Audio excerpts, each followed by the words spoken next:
नमस्कार दोस्तों, स्वागत है आपका जीके लाइव पाठशाला में। रेलवे ग्रुप डी के लिए हम लोग जो है आज यूथ कंपटीशन टाइम्स का जो है प्रीवियस ईयर पेपर सॉल्व करने वाले हैं, जो कि आपके सामान्य ज्ञान के अध्ययन में जिस तरह से पेपर बनते आए हैं सारा का सारा इसमें दिया गया है। आरआरबी के किसी भी एग्जाम के लिए यह बहुत ही इम्पोर्टेंट है। आज की सीरीज में हम लोग जो है जीव विज्ञान से जितने भी क्वेश्चन आए हैं उसको कवर करेंगे, तो प्लीज़ आप लोग वीडियो को लाइक करिएगा और चैनल को जरूर सब्सक्राइब कीजिएगा। पूरा का पूरा वीडियो देखिएगा, जिससे आपके पेपर में किस तरह से प्रश्न बन रहे हैं आपका वो एक ओवरव्यू मिल जाएगा। तो चलिए शुरुआत करते हैं जीव विज्ञान के सेक्शन के पहले क्वेश्चन से। करते हैं पहले क्वेश्चन से लेकर जीव विज्ञान की प्रमुख शाखाओं से। इसमें दिया गया है, जीव विज्ञान की कौन सी शाखा वंशानुक्रम पैटर्न के माध्यम पर केंद्रित होती है? जवाब हो जाएगा ऑप्शन सी, यह जो है अनुवांशिकी कहलाती है। और ग्रेगर जॉन मेंडल की अगर हम बात करते हैं तो अनुवांशिकी के जनक कहलाते हैं। ये भी प्रश्न कई बार पूछा गया है। अब इसके एक्सप्लेन को देखेंगे। अनुवांशिकी जीव विज्ञान की वह शाखा है जो वंशानुगत पैटर्न के अध्ययन पर केंद्रित है। अनुवांशिकी के जनक ग्रेगर जॉन मेंडल माने जाते हैं। अनुवांशिकी शब्द का प्रयोग बेटसन द्वारा 1906 में किया गया था। प्रत्येक जीव में बहुत से ऐसे गुण होते हैं जो पीढ़ी दर पीढ़ी माता पिता से उनकी संतानों में संचयित रहते हैं। जीवों के इस मूल गुणों का संभरण अनुवांशिकता कहलाता है। इसी के कारण प्रत्येक जीव के गुण अपने माता पिता के समान होते हैं। अगला प्रश्न है, सब्जियों, फलों और फूलों जैसी उच्च मूल्य वाली फसलों की खेती को क्या कहा जाता है? जवाब हो जाएगा, इसे जो है हार्टिकल्चर कहते हैं। विकल्प यहां से डी से हो जाएगा, क्या कहते हैं? हार्टिकल्चर। और देखिए यह क्वेश्चन आरआरबी एनटीपीसी 2021 में प्रश्न पूछा गया है। हार्टिकल्चर विज्ञान की वह शाखा है जिसमें अनाज, फूलों और पौधों को उगाने से लेकर उनके व्यापार तक का अध्ययन किया जाता है। हार्टिकल्चर मानव उपयोग के लिए इस्तेमाल होने वाले पौधों का विज्ञान है। तकनीकी और विपणन से जुड़ा हुआ क्षेत्र है। इसे दो भाग, खाद्य जिसमें फल सब्जी अनाज आता है तथा अखाद्य फूल और पौधे आते हैं, के रूप में जाना जाता है। नेक्स्ट क्वेश्चन दिया गया है, कोशिका के अध्ययन को क्या कहा जाता है? तो कोशिका के अध्ययन का जो है साइटोलॉजी कहा जाता है। विकल्प यहां से सी सही हो जाएगा। देखेंगे, साइटोलॉजी कहते हैं कोशिका के अध्ययन को। सीरम एवं अन्य शारीरिक तरल पदार्थों के अध्ययन को सीरोलॉजी कहते हैं। देखो सीरोलॉजी में दिया गया है ना, सीरोलॉजी कहते हैं। रोगों की पहचान और निदान की विवेचना के अध्ययन को जो है इटियोलॉजी कहते हैं। तो इटियोलॉजी भी समझ गए। कोशिका में कोशिका की झिल्ली के अंदर केंद्रक को छोड़कर संपूर्ण पदार्थों को कोशिका द्रव्य कहा जाता है। यानी केंद्रक झिल्ली को छोड़कर जो भी पदार्थ रहते हैं उसे कोशिका द्रव्य कहा जाता है। कोशिका द्रव्य कहा जाता है। यह रवेदार जेलीनुमा अर्ध तरल पदार्थ है। यह कोशिका के 70% भाग की रचना है और इसमें भी इसका 90% भाग जो है पानी रहता है। अगला प्रश्न है, विटिकल्चर क्या है? तो पहले क्वेश्चन देख चुके हैं। विटिकल्चर जो है अंगूर की खेती को कहते हैं, विटिकल्चर। ये भी आपका आरआरबी एनटीपीसी 11/1/2021 को सेकंड शिफ्ट में पूछा गया है, स्टेज फर्स्ट के पेपर में। विटिकल्चर अंगूर की खेती कहा जाता है। यहीं सब्जियों की बात करते हैं तो ओलेरीकल्चर आ जाता है। फूलों का अध्ययन जो है फ्लोरिकल्चर कहा जाता है। नेक्स्ट क्वेश्चन है, एपिग्राफी का क्या अभिप्राय है? तो एपिग्राफी मतलब होता है शिलालेखों का अध्ययन। शिलालेख जो बने होते हैं इनके अध्ययन को जो है क्या कहते हैं? एपिग्राफी कहते हैं। यही कुछ जो है अध्ययन उसके क्षेत्र दिए गए हैं, इसे देखते हैं। ऑस्टियोलॉजी की बात करते हैं तो कंकालों का अध्ययन किया जाता है ऑस्टियोलॉजी में। एपिग्राफी शिलालेखाओं का होता है। कार्टोग्राफी मानचित्रों का अध्ययन कराता है। ध्यान दीजिए, कई बार पूछा गया है। और न्यूमिस्मेटिक जो है सिक्कों का अध्ययन कहलाता है। अगला प्रश्न है, पक्षियों के अध्ययन को क्या कहा जाता है? तो पक्षियों के अध्ययन को जो है आर्थोलॉजी कहलाता है। विकल्प यहां से डी सही होगा, ऑर्निथोलॉजी। ऑर्निथोलॉजी जो है आपका पक्षियों का अध्ययन है। हर्पेटोलॉजी उभयचरों एवं सरीसृप वर्ग के अध्ययन कहलाता है। ऑप्थेल्मोलॉजी है आंखों की चिकित्सा का अध्ययन कहलाता है। और एंथ्रोपोलॉजी कहते हैं मानव के क्रमिक विकास का अध्ययन एंथ्रोपोलॉजी कहलाता है। कई बार ये सब पूछा गया तो इसका जो है स्क्रीनशॉट आप लोग चाहें तो ले सकते हैं। नेक्स्ट क्वेश्चन में दिया गया है पक्षियों के अध्ययन को कहा जाता है। जवाब हो जाएगा इसे जो है ऑर्निथोलॉजी कहलाता है। पिछले एक्सप्लेन में आप लोग देख चुके हैं क्या, ऑर्निथोलॉजी। नेक्स्ट क्वेश्चन है सेरीकल्चर। सेरीकल्चर शब्द निम्नलिखित में से किससे संबंधित है? तो सेरीकल्चर जो है आपका रेशम के कीट पालन को कहते हैं। रेशम के कीट पालन को क्या कहा जाता है? इसे कहते हैं सेरीकल्चर। यही पीसी के कल्चर की अगर बात करते हैं तो मत्स्य पालन की बात आती है। एपी कल्चर मधुमक्खी पालन और एवी कल्चर जो है पक्षी पालन कहलाता है। देखिए नेक्स्ट क्वेश्चन आ गया सेरीकल्चर किससे संबंधित है? जवाब हो जाएगा रेशम के कीट का पालन जो है सेरीकल्चर कहलाता है। अगला प्रश्न दिया गया है निम्नलिखित में से कौन सा शब्द पशु व्यवहार के जैविक अध्ययन से संबंधित अच्छा वर्णन करता है? जवाब हो जाएगा आपका ऑप्शन डी, यह जो है इथोलॉजी कहलाता है। इथोलॉजी। यही ऑप्शन देखते हैं ईटियोलॉजी की अगर हम बात करते हैं तो रोगों के कारणों का अध्ययन करने वाला शास्त्र ईटियोलॉजी कहलाता है। एंटोमोलॉजी है कीटों का अध्ययन। इथोलॉजी पशु व्यवहार का अध्ययन है। और इथेनोलॉजी है मानव जाति विज्ञान का अध्ययन, इथेनोलॉजी कहलाता है। नेक्स्ट क्वेश्चन दिया गया है हिमेटोलॉजी का अध्ययन किससे संबंधित है? हिमेटोलॉजी, इसका जवाब हो जाएगा ऑप्शन बी, रक्त का अध्ययन जो है हिमेटोलॉजी कहलाता है।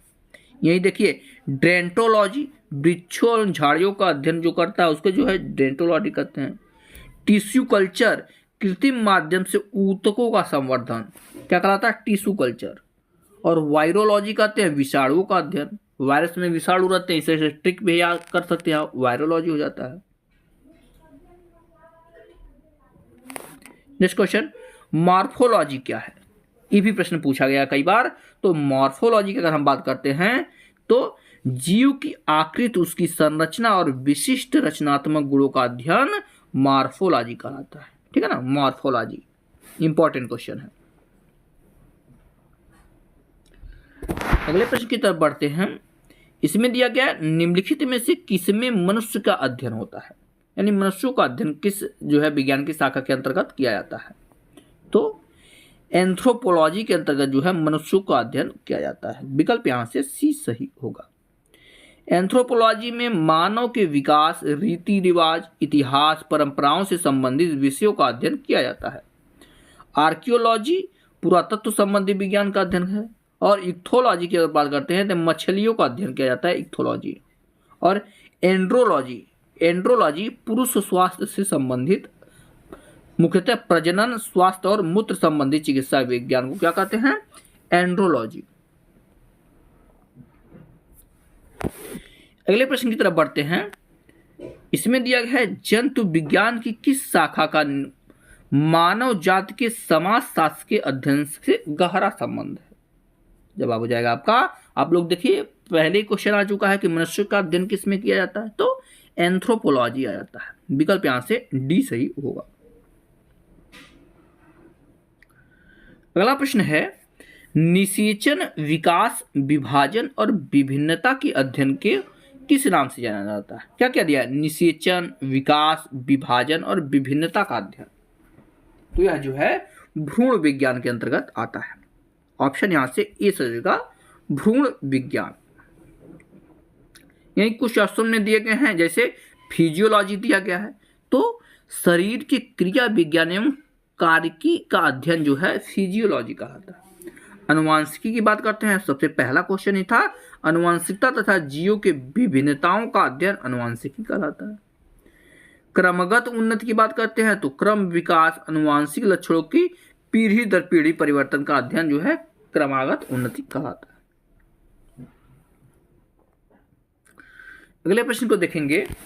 इस प्रश्न में दिया गया है पौधों में बीमारियों का अध्ययन और वह तरीका जिससे पौधे विरोध करते हैं या संक्रमण के सामना करते हैं वह क्या कहलाता है। तो इससे जो है फाइटोपैथोलॉजी कहते हैं, ठीक है ना, फाइटोपैथोलॉजी, क्योंकि उसका सामना करते हैं तो जो है इस नाम से हो गया आपका। विकल्प यहां से जो है सी सही होगा। अगला प्रश्न है जीवित चीजों पर मृदा के प्रभाव का अध्ययन मृदा विज्ञान की किस शाखा के अंतर्गत किया जाता है। जवाब हो जाएगा ऑप्शन बी, यह जो है एडाफोलॉजी कहलाता है, ठीक है ना। क्या कहलाता है? एडाफोलॉजी। यही देखते हैं विज्ञान की शाखा अध्ययन, इंपॉर्टेंट दिए गए हैं, इसे देख लीजिएगा। एडाफोलॉजी जैसे प्रश्न में था, एडाफोलॉजी प्रश्न में दिया गया था जीवित चीजों पर मृदा के प्रभाव का अध्ययन कहलाता है। एंड्रोलॉजी पुरुषों में बांझपन व यौन रोगों का अध्ययन क्या कहलाता है? एंड्रोलॉजी। एग्रोबायोलॉजी की बात करते हैं तो कृषि में पौधों की पोषण व जीवन का अध्ययन जो है एंड्रोबायोलॉजी के अंतर्गत किया जाता है।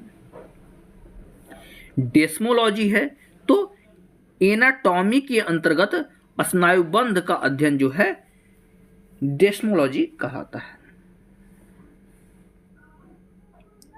अगला प्रश्न है निम्नलिखित में से शरीर विज्ञान एवं चिकित्सा की वह कौन सी शाखा है जो पुरुषों के विशिष्ट रोगों एवं स्थितियों से संबंधित है। जवाब हो जाएगा आपका ऑप्शन ए, यह जो है एंड्रोलॉजी कहलाता है, ठीक है ना, एंड्रोलॉजी। आगे देखते हैं नेक्स्ट क्वेश्चन। क्वेश्चन नंबर 19 में दिया गया है निम्नलिखित में से चिकित्सा विज्ञान की कौन सी प्रशाखा यकृत के उपचार और अध्ययन से संबंधित है। जवाब हो जाएगा ऑप्शन बी, यह जो है हेप्टोलॉजी कहलाता है, ठीक है ना। क्या कहलाता है? हेप्टोलॉजी। देखते हैं हेप्टोलॉजी अल्सर का अध्ययन हो जाता है। जीएटिक्स की बात करते हैं बुजुर्गों के स्वास्थ्य का अध्ययन देखभाल के अंतर्गत आता है। अगला प्रश्न है जीवों के वर्गीकरण से संबंधित जीव विज्ञान की शाखा को क्या कहते हैं।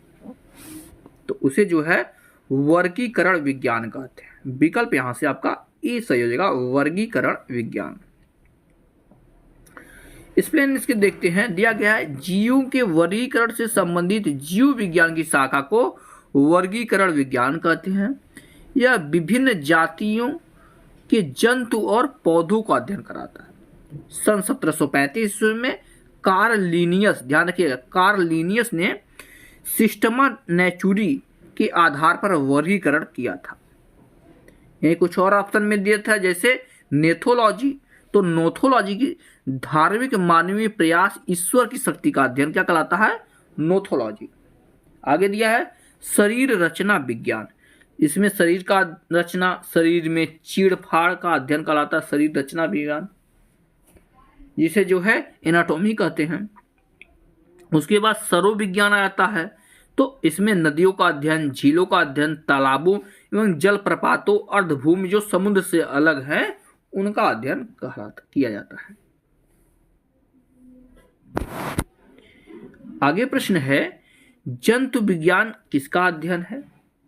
जवाब है जंतु विज्ञान के अंतर्गत जो है जानवरों का अध्ययन किया जाता है। विकल्प यहां से डी सही होगा। अगर वीडियो पसंद आ रही है तो प्लीज आप लोग लाइक जरूर करते रहिएगा।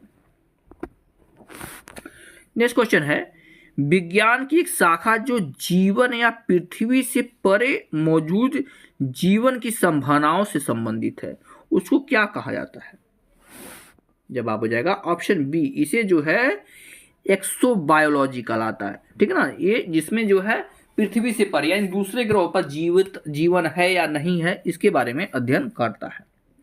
इसका एक्सप्लेन देख लेते हैं, इंपॉर्टेंट है। एक्सोबायोलॉजी विज्ञान की वह शाखा है जो जीवन या पृथ्वी से परे यानी दूसरे ग्रह पर मौजूद जीवन की संभावनाओं से संबंधित है। एंटोमोलॉजी की शाखा के अंतर्गत कीटों का अध्ययन किया जाता है, सेम वही चीज दिया है। फिर माइकोलॉजी दिया है, इसके अंतर्गत कवकों का अध्ययन किया जाता है, इंपॉर्टेंट है। नेक्स्ट क्वेश्चन दिया गया है, कौन से तत्वों और मानव जैसी प्रजातियों जैसे बंदर, वानर, वन मानुष आदि के व्यवहार का अध्ययन किया जाता है। यानी जो है सभी जानवर या मनुष्यों के का कैसा व्यवहार है इसका अध्ययन किया जाता है। इसे जो है प्राइमेटोलॉजी कहते हैं। विकल्प यहां से सी से हो जाएगा क्या, प्राइमेटोलॉजी। अगला प्रश्न है, निम्नलिखित में से कौन सा मकड़ियों का अध्ययन है? इसका जवाब हो जाएगा ऑप्शन ए जो है आर्केनोलॉजी जो है इसमें मकड़ियों का अध्ययन किया जाता है। यहां देख लेते हैं, आर्केनोलॉजी मकड़ियों का अध्ययन, एंथ्रोपोलॉजी मानव की संस्कृति या सभ्यता का अध्ययन, एपिकोलॉजी जो है मधुमक्खियों का अध्ययन, और जो है साइनोलॉजी कुत्तों का अध्ययन। साइनोलॉजी ध्यान रखिएगा, यह पूछ सकता है, साइनोलॉजी जो है इसमें कुत्तों का अध्ययन किया जाता है। अगला प्रश्न है, सारोलॉजी का अध्ययन जो है किसमें किया जाता है, या किस चीज का अध्ययन सारोलॉजी के अंतर्गत आता है? जवाब हो जाएगा छिपकली का अध्ययन। छिपकली का अध्ययन जो है विज्ञान की सारोलॉजी शाखा के अंतर्गत किया जाता है। ऑप्शन यहां से आपका बी सही होगा।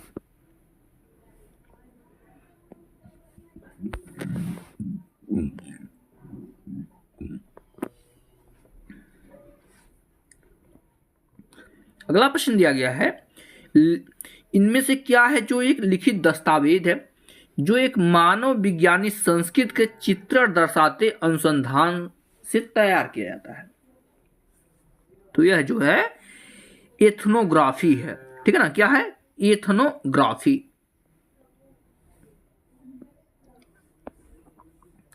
नेक्स्ट क्वेश्चन की तरफ बढ़ते हैं। इस प्रश्न में दिया गया है, प्राचीन काल के जानवरों, पौधों एवं अन्य जीवों के संरक्षित अवशेषों या चिन्हों के अध्ययन को क्या कहते हैं? ठीक है ना, अवशेषों या चिन्हों के अध्ययन की बात हो रही है, तो इसे जो है जीवाश्म विज्ञान कहते हैं, ठीक है ना, पैलियोटोलॉजी, ठीक है ना, पैलियोटोलॉजी कहलाता है।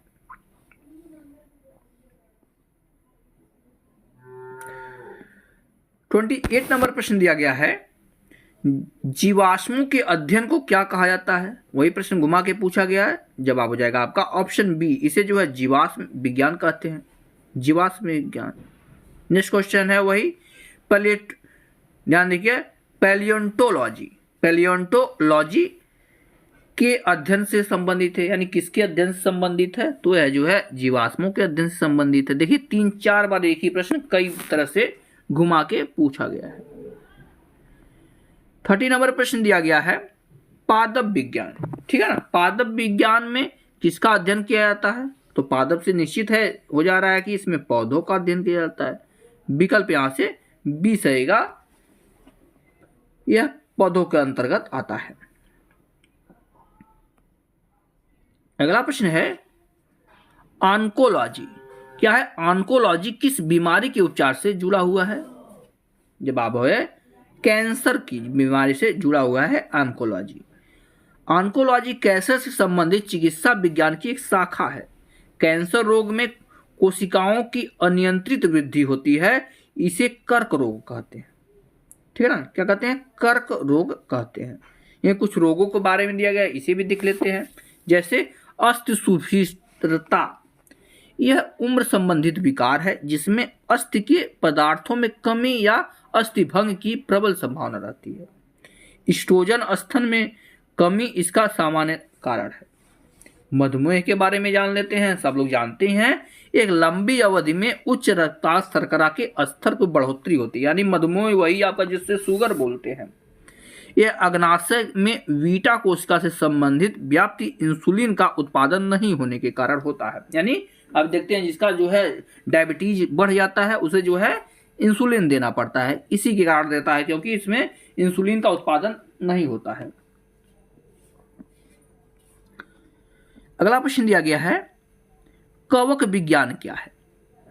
जवाब ऑप्शन यहां से बी हो जाएगा। कुकुरमुत्ता का अध्ययन जो है कवक विज्ञान कहलाता है। नेक्स्ट क्वेश्चन दिया गया है, माइकोलॉजी विज्ञान के शाखा किसके अंतर्गत आता है, या इसमें माइकोलॉजी के अंतर्गत किसका अध्ययन करते हैं? जवाब है इसमें जो है कवकों का अध्ययन किया जाता है, माइकोलॉजी। यही फाइकोलॉजी के बारे में बार बार पूछा जाता है, तो फाइकोलॉजी में शैवालों का अध्ययन किया जाता है। अगला प्रश्न है, ओनेरियोलॉजी किसका अध्ययन है? ओनेरियोलॉजी जवाब हो जाएगा सपने का अध्ययन। जो आप सपने देखते हैं उसका अध्ययन क्या कहलाता है? ओनेरियोलॉजी कहलाता है। इसके अंतर्गत जो आता है ओनेरियोलॉजी सपनों का वैज्ञानिक अध्ययन है। वर्तमान शोध में मनुष्य के मस्तिष्क के कार्यों के बारे में सपने देखने और वर्तमान ज्ञान के बीच सहसंबंध स्थापित करने के प्रयास किए जाते हैं। अगला प्रश्न है, टॉक्सिकोलॉजी किसका अध्ययन है? टॉक्सिकोलॉजी जवाब हो जाएगा जहर का अध्ययन। जहर का अध्ययन किसके अंतर्गत आता है? टॉक्सिकोलॉजी। अगला प्रश्न है, टैक्सोनॉमी मूल रूप से किससे संबंधित है? टैक्सोनॉमी जवाब हो जाएगा इसके अंतर्गत जो है जैव विविधता का अध्ययन किया जाता है। जैव विविधता। अगले प्रश्न में दिया गया है, बायोसिस्टमैटिक्स का क्या उद्देश्य है? बायोसिस्टमैटिक्स के बारे में पूछा गया है। इसका जवाब बन जाएगा आपका ऑप्शन डी। इसके जो है अध्ययन के सभी क्षेत्रों से विभिन्न मानकों की समग्रता और उसके विकासवादी इतिहास और उसके फाइलोजेनी की स्थापना के आधार पर जीवों का वर्गीकरण किया जाता है। विकल्प यहां से डी सही होगा। और इस प्रैक्टिस सेट का जो है यह लास्ट क्वेश्चन दिया गया है, विभिन्न प्रकार के ऊतकों के अध्ययन को क्या कहा जाता है? जवाब हो जाएगा ऑप्शन डी, इसे जो है ऊतक विज्ञान कहते हैं। तो यह जो है जीव विज्ञान की प्रमुख शाखाओं से संबंधित प्रश्न था, जो कि आपके पेपर में आरआरबी के सिद्धांत व कार्य से के पहले क्वेश्चन से। इसमें दिया गया है आपका, निम्नलिखित में से कौन सा कोशिकीय घटक अधिकांश प्राकृतिक केंद्रीयकों को में मौजूद नहीं होती हैं? ठीक है ना, जवाब हो जाएगा ऑप्शन बी। इसमें जो है केंद्रक झिल्ली जो है अनुपस्थित रहती है। विकल्प यहां से आपका बी सही होगा। देखते हैं इसके एक्सप्लेन की बात। कोशिका के केंद्रक का वह कोशिकीय घटक जिसकी अधिकांश प्राकेंद्रियां मौजूद नहीं होती हैं उसे केंद्रक झिल्ली कहते हैं। यह दोहरी परत की एक झिल्ली होती है जो केंद्रक के चारों ओर से घेरी रहती है, जिसमें बाहरी झिल्ली अंतःप्रद्रवी जलिका से जुड़ी रहती है, जिस पर राइबोसोम से भी पाया जाता है। कोशिका में केंद्रक की खोज जो है रॉबर्ट ब्राउन ने 1831 में की थी। ठीक है ना, किसने की थी? रॉबर्ट ब्राउन ने 1831 में की थी, जो कोशिका का नियंत्रण केंद्र होता है। अगला प्रश्न देखते हैं। इस प्रश्न में दिया गया, मानव कोशिकाओं में ग्लूकोज के विघटन द्वारा ऊर्जा का निर्माण होता है। ग्लूकोज के विघटन के लिए इनमें से किसकी आवश्यकता होती है? इसका जवाब हो जाएगा ग्लूकोज के विघटन के लिए जो है ऑक्सीजन की आवश्यकता होती है। ऑप्शन यहां से ए सही हो जाएगा।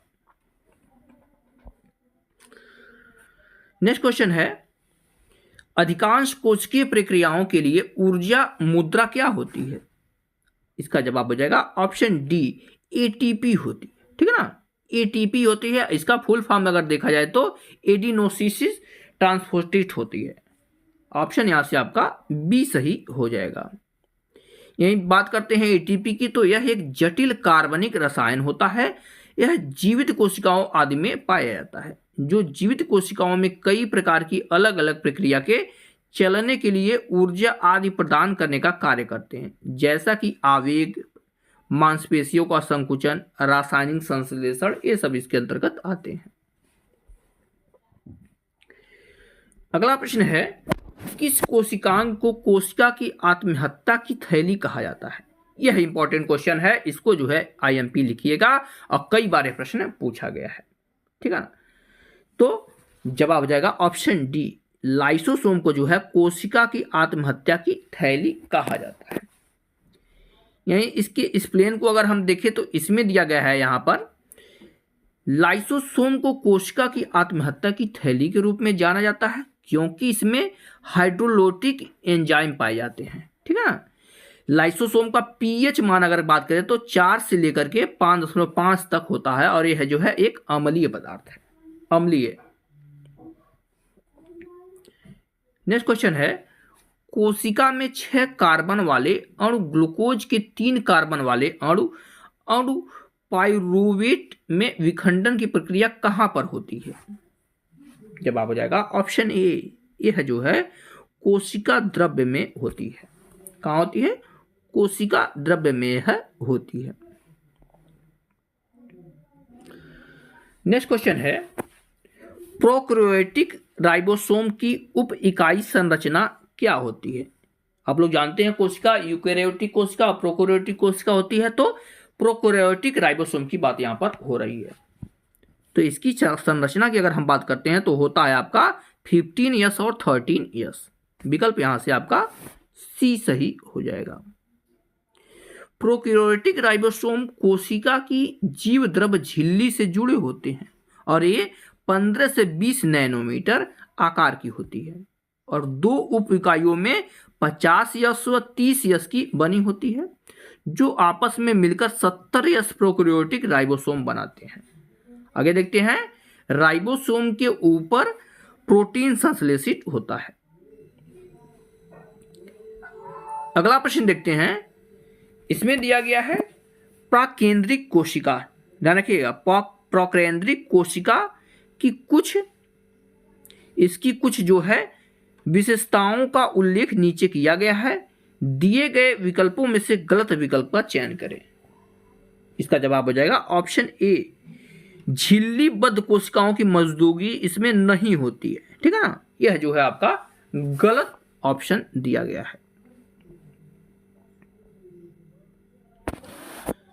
अगला प्रश्न है, जब एटीपी में टर्मिनल फास्फेट लिंकेज को जल के उपयोग द्वारा तोड़ा जाता है तो कितनी ऊर्जा मुक्त होती है? इसका जवाब हो जाएगा आपका ऑप्शन नंबर सी, 3.5 के मोल होती है। ऑप्शन यहां से आपका सी सही हो जाएगा।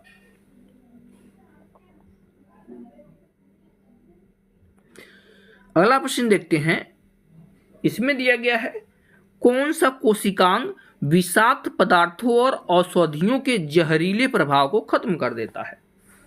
इसका जवाब है ऑप्शन ए, अंतःद्रवी जलिका जो है खत्म कर देता है।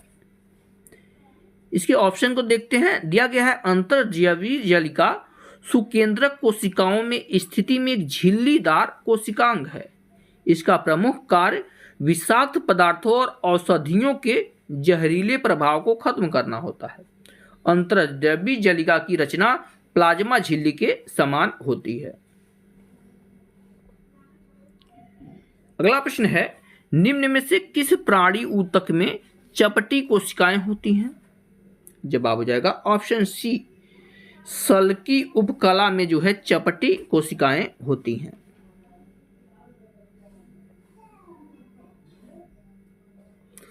अगला प्रश्न है, निम्न में से कौन सा कथन गलत है?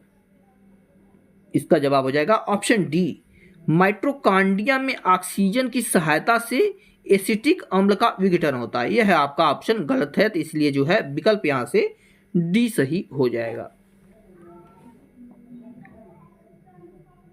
इसमें जो है एसिटिक अम्ल का विघटन नहीं होता है, इसमें जो है पाइरूवेट का विघटन होता है। और माइटोकॉन्ड्रिया को कोशिका का पावर हाउस कहा जाता है, यह भी प्रश्न कई बार पूछा गया है, ध्यान में इसे भी रखेंगे। अगला प्रश्न है, कशेरुकियों की यकृत कोशिकाओं में एसईआर द्वारा कौन सा महत्वपूर्ण कार्य होता है? कशेरुकी यानी जो है जिसमें रीढ़ की हड्डी पाई जाती है। जवाब हो जाएगा इसमें जो है औषधियों और विष का निराविषीकरण होता है। विकल्प यहां से ए सही होगा। देखते हैं, कशेरुकी प्राणियों जीवों के यकृत कोशिकाओं में SER यानी स्मूथ इंडोप्लास्टिक रेटिकुलम नामक पदार्थ स्रावित होता है तथा एक चिकनी झिल्ली नुमा परत पाई जाती है, जिसका मुख्य कार्य औषधियों और विषों का निरावशीकरण यानी निर्मुक्त करने की महत्वपूर्ण भूमिका निभाता है। अगले प्रश्न को देखते हैं। दिया गया है, नीचे दिए गए चित्र ए और बी में दो प्रकार के कोशिका विभाजन को दर्शाया गया है। इसके संबंध में कौन सा विकल्प निम्नलिखित में से सही उत्तर प्रदान करता है। देखिएगा, दो प्रकार की कोशिका विभाजन दिया गया है। पहला दिया गया कोशिका का विभाजन का प्रकार क्या है, दूसरा है विभाजन बी कब और कहाँ होती है। ठीक है, दोनों ऑप्शनों को यहाँ से देखेंगे, छोटा छोटा करते हैं ताकि एक साथ दिखाई दे। ठीक है, देखिएगा यहाँ से दोनों ऑप्शनों को, जवाब हो जाएगा ऑप्शन सी। ए जो दिया गया है समसूत्री विभाजन है और दूसरा बी जो दिया है अर्धसूत्री विभाजन है। ठीक है ना, एक ही बात हो गई। और दूसरा अगर देखते हैं, युग्मकों के निर्माण के लिए जनन कोशिकाओं में अर्धसूत्री विभाजन होता है, ये भी आपका सही हो जाएगा। यहां से हम लोग देख सकते हैं। अगले प्रश्न की तरफ बढ़ते हैं।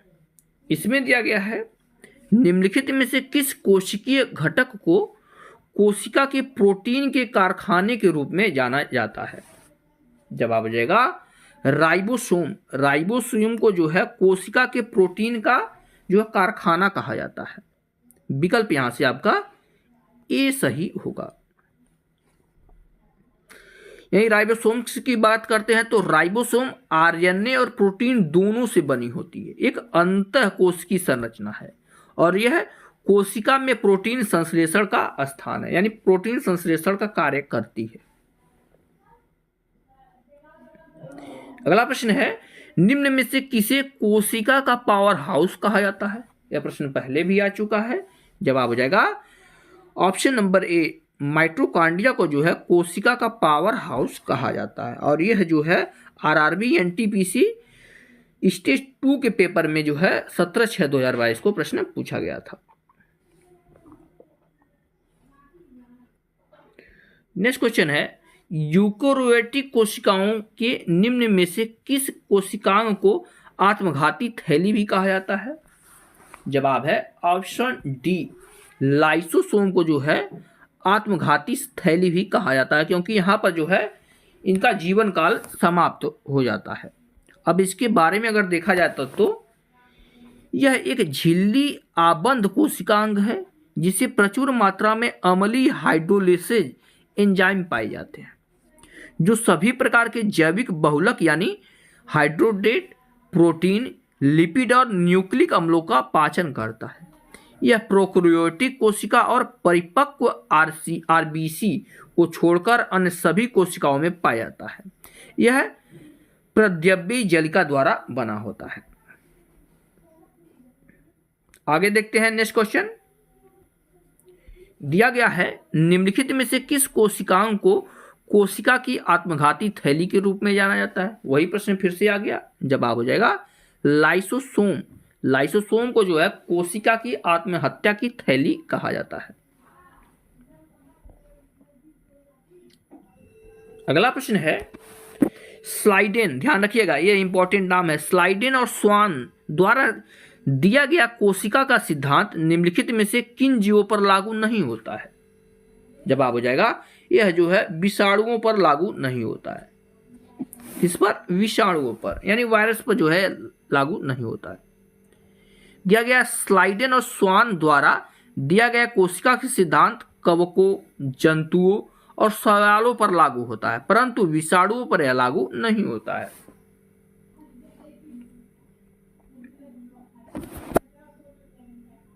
आगे देखते हैं, रॉबर्ट हुड जिन्होंने जो है कोशिका की खोज की थी, द्वारा कोशिका की खोज किस प्रकार से की गई थी। जवाब हो जाएगा यह जो है कार्क का निरीक्षण किया था। कार्क मतलब जो है जो आपके जो है ढक्कन जो लगे होते हैं शीशे की बोतलों पे, उसे कार्क बोला जाता है। तो वहीं से इन्होंने निरीक्षण करते हुए कोशिका की खोज की थी। अब देखते हैं कब की थी, यह आपका इंपॉर्टेंट हो जाता है। कोशिका की खोज रॉबर्ट हुक द्वारा 1665 में कई बार यह प्रश्न पूछा गया है में किया गया था।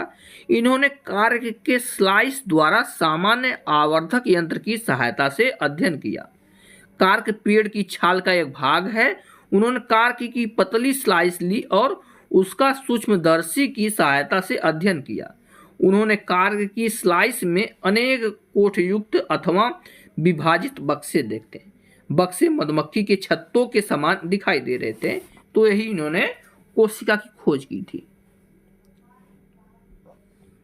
आगे देखते हैं कोशिका की खोज किसने की थी, वही प्रश्न घुमा के पूछ दिया गया। आरआरबी एनटीपीसी जो है 2020 में प्रश्न पूछा गया है। जवाब हो जाएगा रॉबर्ट हुक ने किया था। किसने? रॉबर्ट हुक ने किया था।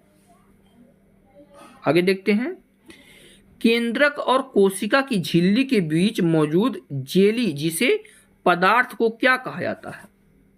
इसे जो है कोशिका द्रव्य कहा जाता है। क्या कहा जाता है? कोशिका द्रव्य। विकल्प यहां से बी सही होगा।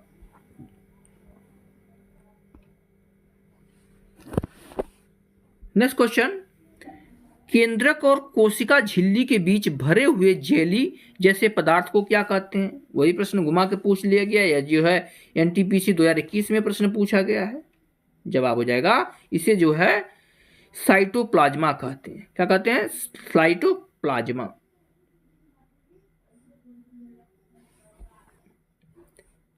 अगला प्रश्न है साइटोप्लाज्मा एक जेली जैसा द्रव्य होता है जो कहां पर मौजूद होता है?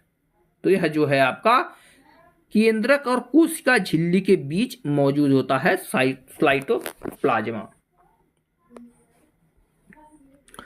क्वेश्चन नंबर 63 देखेंगे। इसमें दिया गया है पानी की कमी के कारण कोशिका के संकुचित होकर कोशिका भित्त से अलग होने की प्रक्रिया को क्या कहा जाता है? इसका जवाब हो जाएगा ऑप्शन डी, इसे जो है प्लाज्मोलिसिस कहा जाता है। विकल्प यहां से डी सही हो जाएगा। नेक्स्ट क्वेश्चन, इसमें से क्या है जो कोशिका के पावर हाउस के रूप में जाना जाता है? यह प्रश्न पीछे हम लोग देख कर आ रहे हैं। जवाब हो जाएगा माइटोकॉन्ड्रिया को जो है कोशिका का पावर हाउस कहा जाता है।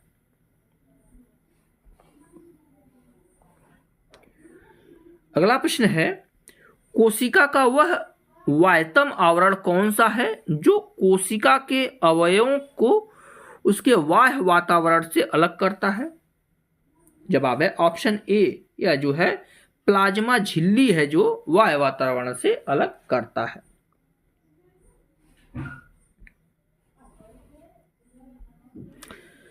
इसके स्प्लेन की अगर हम बात करते हैं तो देखेंगे कोशिका के सबसे बाहर चारों ओर एक बहुत पतली मुलायम और लचीली झिल्ली होती है जिसे कोशिका झिल्ली या प्लाज्मा मेम्ब्रेन या प्लाज्मा झिल्ली कहते हैं। यह झिल्ली जीवित एवं अर्धपारगम्य होती है। यह कोशिका के अवयवों को उसके बाह्य वातावरण से अलग करती है। कोशिका झिल्ली लिपिड और प्रोटीन की बनी होती है। यह भिन्न भिन्न प्रकार के अणुओं के बाहर निकलने एवं अंदर आने में नियंत्रण करती है। नेक्स्ट क्वेश्चन है इक्वेटोरियम प्लेट व पर कोशिका के केंद्र में गुणसूत्रों का संरेखण माइटोसिस के किस चरण का गठन करता है? इसका जवाब है ऑप्शन सी, मेटाफेज के जो है गठन करता है, यानी मेटाफेज का गठन करता है। अगला प्रश्न, स्वतंत्र अस्तित्व के सक्षम जीव की सबसे छोटी इकाई क्या होती है? तो जीव की सबसे छोटी इकाई जो है कोशिका होती है। विकल्प यहां से ए सही होगा।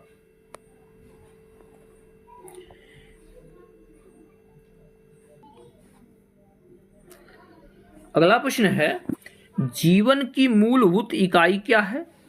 जवाब हो जाएगा कोशिका। कोशिका ही जीवन की जो है मूलभूत इकाई होती है। अगले प्रश्न में आएंगे। इसमें दिया गया है पुटिकाओं में प्रोटीन और लिपिड के परिवहन, संशोधन और पैकेजिंग के लिए निम्नलिखित में से कौन सा कोशिकांग उत्तरदायी होता है? तो यह जो है गाल्जी का या गाल्जी बॉडी इसे बोला जाता है, यह उत्तरदायी होता है। देखेंगे इसके एक्सप्लेन को। पुटिकाओं में प्रोटीन और लिपिड के परिवहन, संशोधन और पैकेजिंग के लिए गाल्जी काय नामक कोशिकांग उत्तरदायी होता है। यह कोशिका के अंदर स्रावित पदार्थों को संग्रह व परिवहन में सहायक होता है, यानी इधर से उधर ले जाता है।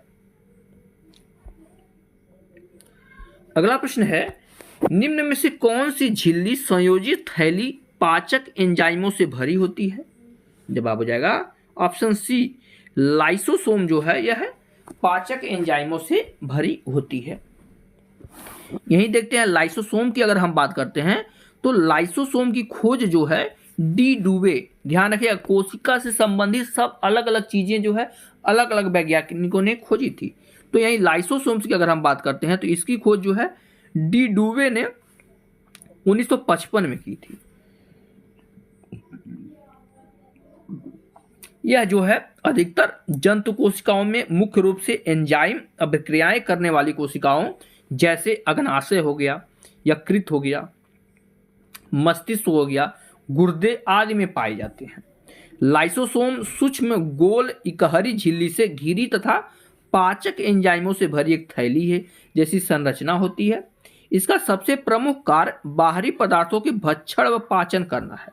इसे आत्मघाती थैली भी कहा जाता है, यानी सुसाइड बैग कहा जाता है। क्या कहा जाता है? कोशिका की सुसाइड बैग भी कहा जाता है। अगला प्रश्न है, निम्नलिखित कोशिकांगों में से किसे कोशिका की आत्मघाती थैली कहा जाता है? वही प्रश्न फिर से आ गया, जवाब हो जाएगा ऑप्शन ए, लाइसोसोम को जो है कोशिका की आत्मघाती थैली कहा जाता है। नेक्स्ट क्वेश्चन है, राइबोसोम किसके बने होते हैं? तो राइबोसोम जो हो गया आपके प्रोटीन के बने होते हैं। और राइबोसोम के बारे में देखें तो राइबोसोम एक जटिल संरचना है जो सभी जीवित कोशिकाओं में पाए जाते हैं। यह अंतःप्रद्रवी जलिका से जुड़े रहते हैं। यह हरित लवक, केंद्रक एवं माइटोकॉन्ड्रिया में भी पाए जाते हैं। राइबोसोम प्रोटीन संश्लेषण नामक प्रक्रिया में एनिमो एसिड से प्रोटीन बनाते हैं, यानी जो है शरीर में एनिमो एसिड को प्रोटीन में बदलने का काम यह करते हैं। अगला प्रश्न है, प्रोटोप्लाज्म शब्द किसने गढ़ा? जवाब हो जाएगा विकल्प बी, जोहान एवांजेलिस्ट पुरकिंजे। ठीक है ना, इन्हें जो है जेई पुरकिंजे भी कहा जाता है। ठीक है ना, पुरकिंजे आप लोग याद रखेंगे, इन्होंने जो है प्रोटोप्लाज्म की खोज की थी। अगला प्रश्न है, इनमें से कौन सा ऑप्शन जो है कोशिका की एक प्रकार की अवशिष्ट निस्तारण प्रणाली है? वे किसी भी बाह्य सामग्री के साथ साथ खराब हो चुके कोशिकांगों को पचाकर कोशिका को साफ करने में मदद करता है। तो यह जो है लाइसोसोम है जो कोशिका को साफ करने में मदद करता है। विकल्प बी सही होगा। नेक्स्ट क्वेश्चन की तरफ बढ़ते हैं। इसमें दिया गया है, किस कोशिकांग को कोशिका का मास्टर कहा जाता है? जवाब हो जाएगा नाभिक को। केंद्रक जो होता है इसे जो है नाभिक कोशिका का कोशिका मास्टर भी कहा जाता है। विकल्प डी सही हो जाएगा।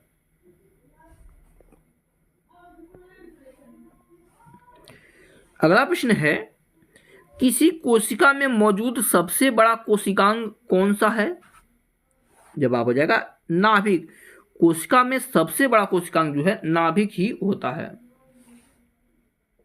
और यह जो है कोशिका की क्रियाकलापों पर हमेशा नियंत्रण रखता है।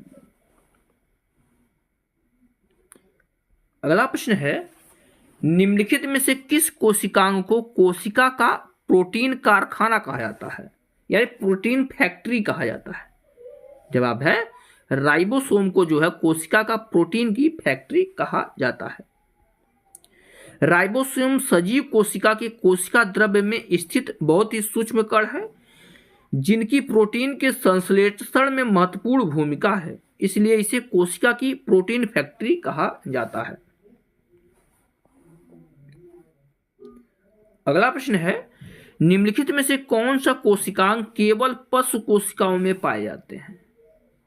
जवाब हो जाएगा आपका लाइसोसोम जो है केवल पशु कोशिकाओं में पाए जाते हैं।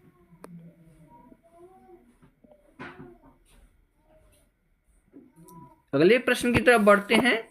इसमें दिया गया है शरीर में लगी चोट की मरम्मत के लिए किस प्रकार के सेल विभाजन का प्रयोग किया जाता है? जवाब है ऑप्शन ए, इसमें जो है समसूत्रण विभाजन होता है। विकल्प यहां से ए सही होगा। दिया गया है यहां पर शरीर में लगी चोट की मरम्मत के लिए केवल समसूत्रण सेल विभाजन का प्रयोग किया जाता है। इसे परोक्ष कोशिका विभाजन भी कहते हैं। इस प्रकार की कोशिका विभाजन शरीर की कायिक कोशिकाओं में होती है।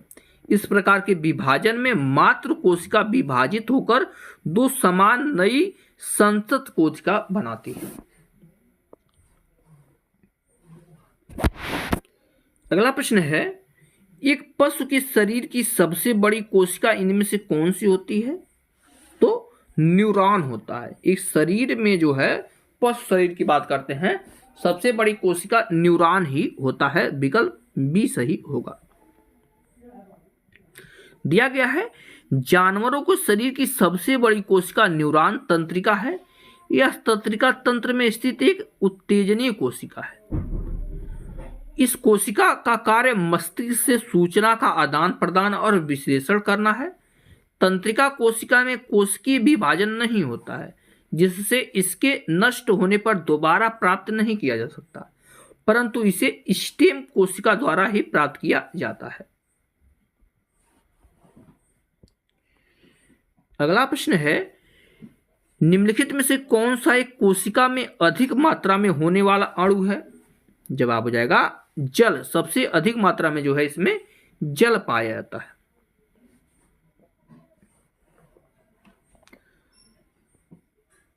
यही देख लेते हैं कोशिका संरचना की बात करते हैं तो इसमें जो है केंद्रक व केंद्रिका होता है, जीव द्रव्य होता है, गाल्जिकाय होता है, कड़ा भूसूत्र होता है, अंतर्द्रव्यी जलिका होती है, गुणसूत्र होते हैं, राइबोसोम और सेंट्रोसोम होते हैं, लवक होते हैं।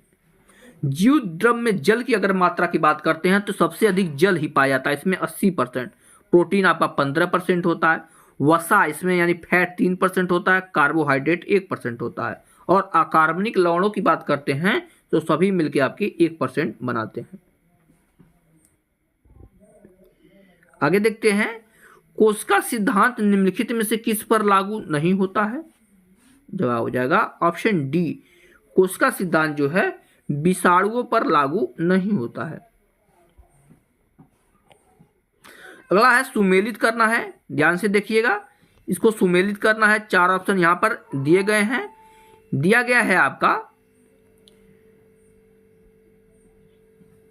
लाइसोसोम। तो लाइसोसोम की अगर हम बात करते हैं तो जो है आत्मघाती थैली होती है, कोशिका की आत्मघाती थैली होती है, यानी सी पे मिला देंगे। डीएनए की अगर हम बात करते हैं तो डीएनए आपका गुणसूत्र होता है और माइटोकॉन्ड्रिया को पावर हाउस कहा जाता है कोशिका का। इस तरह से मिला देंगे। विकल्प आपका यहाँ से बी सही हो जाएगा। यहाँ से देख सकते हैं एक्सप्लेन भी, राइबोसोम आत्मघाती थैली, डीएनए गुणसूत्र और माइटोकॉन्ड्रिया आपका पावर हाउस कहलाता है। अगला प्रश्न है कोशिका प्रकारात्मक क्रियाओं का नियंत्रण कौन करता है? तो यह जो है आपका केंद्रक करता है, यानी सभी क्रियाओं पर जो है केंद्रक अपना नियंत्रण रखता है। अगला प्रश्न है सूत्री विभाजन के चरण का नाम बताएं जिसके दौरान विभाजित सेल गुणसूत्र मध्य रेखा पर स्थित होते हैं। तो यह जो है मेटाफेज इसका नाम है, मेटाफेज इसका नाम है। विकल्प सी सही होगा, जरूर करिएगा। चलिए शुरुआत करते हैं श्वसन तंत्र के पहले क्वेश्चन से, जो कि यहां पर दिया गया है। श्वसन की प्रक्रिया के दौरान ग्लूकोज के एक अणु के साथ ऑक्सीजन के कितने अणु जुड़ते हैं? इसका जवाब हो जाएगा ऑप्शन सी, कुल 6 अणु जुड़ते हैं। श्वसन की प्रक्रिया के दौरान ग्लूकोज के एक अणु के साथ ऑक्सीजन के 6 अणु जुड़ते हैं। श्वसनीय पदार्थ का पूरा ऑक्सीकरण होता है, जिसके फलस्वरूप CO2 एवं H2O बनते हैं तथा काफी मात्रा में ऊर्जा विमुक्त होती है। नेक्स्ट क्वेश्चन दिया गया है, जंतुओं में श्वसन सतह की कुछ विशेषताओं का उल्लेख नीचे किया गया है, गलत विकल्प का चयन कीजिए। जवाब हो जाएगा ऑप्शन डी, यह बहुत मोटी होती है। यह विकल्प आपका गलत है, क्योंकि जो है इस क्षेत्र में वायु को अंदर लाने और बाहर ले जाने के लिए एक तंत्र मौजूद होता है। यह बिल्कुल सही है। इसका सतही क्षेत्रफल बड़ा होता है, ये बहुत सही है। और यह सामान्यतः शरीर के अंदर स्थित होता है, ये भी आपका सही है। देख लेते हैं इसके एक्सप्लेन को। जंतुओं में श्वसन सतह के क्षेत्र में वायु को अंदर लाने और बाहर ले जाने के लिए एक तंत्र मौजूद होता है, जिसका सतही क्षेत्रफल बड़ा होता है, जो सामान्यतः शरीर के अंदर स्थित होता है। अर्थात सभी जीवों की कोशिकाओं में कोशिकीय श्वसन होता है, जिसके परिणाम स्वरूप ऑक्सीजन भोजन के विखंडन में सहायता करता है। अगला प्रश्न है, मानव शरीर में वायु किस अंग द्वारा ग्रहण की जाती है? इसका जवाब हो जाएगा ऑप्शन बी, नासाद्वार द्वारा ग्रहण की जाती है। विकल्प यहां से आपका बी सही हो जाएगा। यानी जो है नथुनों यानी नाक से जो है श्वसन ग्रहण की जाती है। अगला प्रश्न है, श्वसन पथ में पश्चभाम की क्या भूमिका होती है? तो इसका जवाब हो जाएगा ऑप्शन नंबर बी, पश्चभाम जो है फेफड़ों और वायु पथ से नाक की ओर स्थित बलगम को साफ करता है। यहां से विकल्प आपका बी सही हो जाएगा।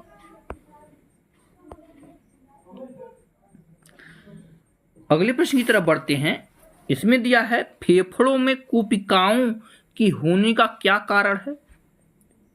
इसका जवाब हो जाएगा ऑप्शन सी, कुपिकाएं होने के कारण जो है पृष्ठीय क्षेत्रफल में वृद्धि होती है। यह पृष्ठीय क्षेत्रफल को जो है बढ़ा देता है। देखते हैं, फेफड़ों में कुपिकाओं के होने के कारण पृष्ठीय क्षेत्रफल में वृद्धि करना है। फेफड़े में रुधिर कोशिकाओं का जाल बिछा रहता है। यहाँ पर O2 रुधिर में चली जाती है और CO2 जो है बाहर आ जाती है। अगला प्रश्न है, अनाक्षी श्वसन के दिए गए चरण को पूर्ण कीजिए। पहला है आपका ग्लूकोज, इसके बाद यह किसमें बनता है? उसके बाद कार्बन डाइऑक्साइड यानी CO2 और ऊर्जा ATP होता है। जवाब हो जाएगा ऑप्शन बी, ग्लूकोज होता है, उसके बाद एथेनॉल होता है। क्या होता है? एथेनॉल, जिसे C2H5OH कहा जाता है। ठीक है ना। देखिए यहाँ पर दिया गया है ग्लूकोज है, फिर एथेनॉल है, उसमें कार्बन डाइऑक्साइड मिलता है और ऊर्जा मिलती है। अगला प्रश्न इस चित्र को देखेंगे, ध्यान से देखिएगा। इस चित्र को देखेंगे, दिया गया है, नीचे दिखाए गए मानव श्वसन तंत्र के भागों को विकल्प में दिए अनुसार A, B और C अक्षरों द्वारा नामांकित किया गया। देखिए यहाँ पर A बना है, यहाँ पर B बना है और यहाँ पर जो है C बना है। सही विकल्प का जो है चयन करना है। तो पहले नंबर पर जो है ग्रसनी है, यानी सबसे ऊपर वाला जो है यह आपका ग्रसनी है। दूसरे नंबर पर स्वर यंत्र है, जहां से जो है आवाज निकलती है। और तीसरे नंबर पर जो है श्वास नली होती है, जिससे जो है श्वास आगे पीछे होती है। तो तीनों दिया गया है, विकल्प यहां से आपका ए सही हो जाएगा।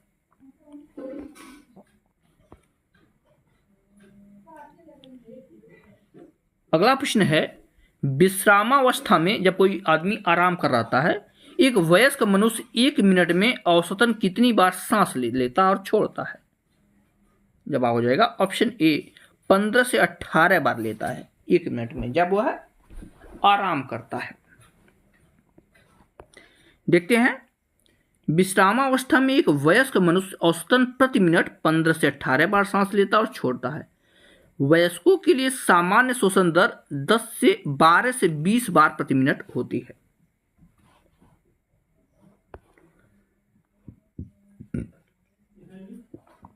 नेक्स्ट क्वेश्चन दिया गया है, पहले चरण के आरंभ में ऑक्सी श्वसन के दौरान उत्पन्न उभयनिष्ठ उत्पाद निम्नलिखित में से कौन सा है?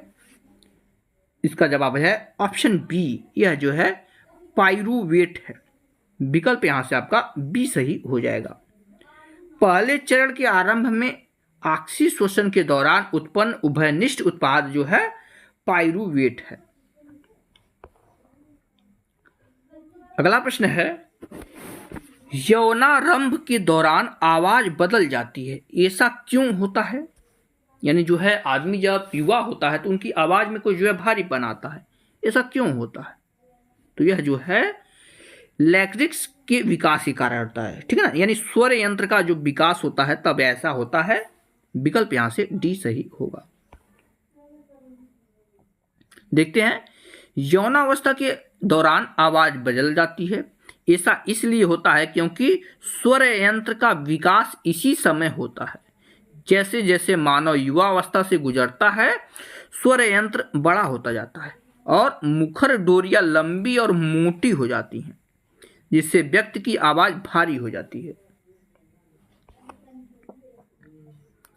अगला प्रश्न है, मानव शरीर में पाइरूवेट का आपसी विघटन कहां पर होता है? इसका जवाब है ऑप्शन ए, यह जो है माइटोकॉन्ड्रिया में होता है। किसका विकास? पाइरूवेट का विकास माइटोकॉन्ड्रिया में होता है। देखते हैं, पाइरूवेट को ऑक्सीजन की उपस्थिति या अनुपस्थिति में विघटित किया जा सकता है। प्रत्येक परिदृश्य में पाइरूवेट के टूटने की प्रक्रिया का स्थान भिन्न भिन्न हो सकता है। मानव शरीर में पाइरूवेट ऑक्सीजन की उपस्थिति में माइटोकॉन्ड्रिया में विघटित होता है। इस प्रक्रिया को जो है एरोबिक श्वसन, ध्यान रखिएगा, एरोबिक श्वसन कहा जाता है। अगला प्रश्न है, ऑक्सीश्वसन के लिए किसकी उपस्थिति की आवश्यकता होती है? यानी किसकी उपस्थिति में जो है ऑक्सीश्वसन होता है? तो विकल्प यहां से बी हो जाएगा, ऑक्सीजन के जो है उपस्थिति में ऑक्सीश्वसन होता है और इसे जो है वायवीय श्वसन भी कहते हैं।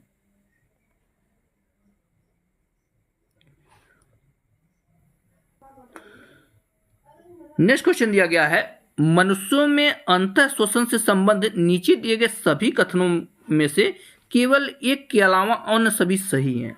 इसमें गलत कथन की पहचान करना। इन चारों में से गलत कथन कौन सा है? जवाब हो जाएगा ऑप्शन ए, यानी केवल पहला गलत है, बाकी सब सही है। केवल पहला गलत है, बाकी सब क्या है? सही है। तो पसलियां अंदर धंसती हैं और डायाफ्राम ऊपर की ओर फूलता है, यह कथन आपका गलत है। बाकी पसलियां ऊपर उठती है और डायाफ्राम सपाट हो जाता है, बिल्कुल सही है। वक्ष गुहा बड़ी हो जाती है, ये भी सही है। और फेफड़ों द्वारा वायु का अंतर्ग्रहण किया जाता है, ये भी विकल्प आपका सही है। नेक्स्ट क्वेश्चन दिया गया है, जब हम सामान्य श्वसन के दौरान उच्छ्वासन करते हैं तो क्या होता है? इसका जवाब है ऑप्शन डी, फेफड़ों में हवा की एक अवशिष्ट मात्रा बनी रहती है। विकल्प यहां से आपका डी सही हो जाएगा। दिया गया है, जब हम सामान्य श्वसन के दौरान उच्छ्वासन करते हैं तो फेफड़ों में हवा की एक अवशिष्ट मात्रा बनी रहती है। अवशिष्ट मात्रा अधिकतम बलपूर्वक निश्वासन के बाद फेफड़ों में बची हुई वायु की मात्रा है। इसकी मात्रा 1000 से लेकर 1200 ml होती है। अगला प्रश्न है, वायवीय श्वसन के संदर्भ में निम्नलिखित में से कौन सा कथन सही है? जवाब हो जाएगा ऑप्शन सी, माइटोकॉन्ड्रिया में पाइरूवेट के एक अणु के विखंडन के फलस्वरूप कार्बन डाइऑक्साइड के 3 अणु बनते हैं। यह विकल्प आपका सही हो जाएगा। अगला प्रश्न देखते हैं, इसमें दिया गया है, माइटोकॉन्ड्रिया में ऑक्सीजन की मदद से पाइरूवेट का विघटन के दौरान कार्बन डाइऑक्साइड के कितने अणु बनते हैं? तो इसमें जो है कार्बन डाइऑक्साइड के कुल 3 अणु बनते हैं, जैसा कि पिछले क्वेश्चन में ही दिया गया था। इसके एक्सप्लेन को देखते हैं। माइटोकॉन्ड्रिया में ऑक्सीजन की मदद से ग्लाइकोलाइसिस के दौरान उत्पन्न पाइरूवेट कोशिका में ऑक्सीजन उपलब्ध होने पर भी सभी हाइड्रोजन परमाणुओं को चरणबद्ध रूप से ऑक्सीकरण से गुजरता है और 3 अणुओं का उत्पादन करता है, जिसमें कार्बन डाइऑक्साइड का 1 अणु और क्रेब्स या साइट्रिक अम्ल चक्र के दौरान कार्बन डाइऑक्साइड के 2 अणु उत्पन्न होते हैं।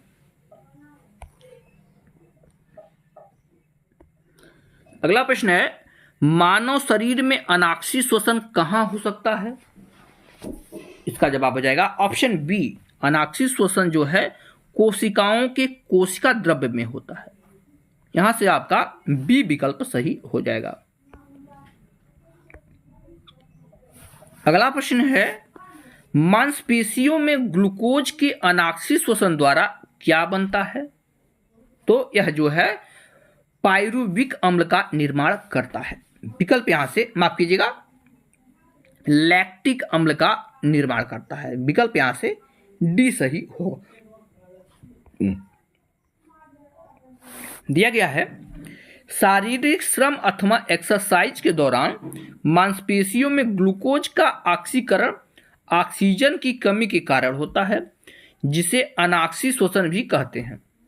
इस प्रक्रिया में लैक्टिक अम्ल और एटीपी अंतिम उत्पाद के रूप में उत्पन्न होता है, जबकि शरीर की कोशिकाओं में ग्लूकोज का ऑक्सीकरण ऑक्सीजन की उपस्थिति में माइटोकॉन्ड्रिया में होता है, जिसमें अंतिम उत्पाद के रूप में CO2, H2O और ATP बनता है।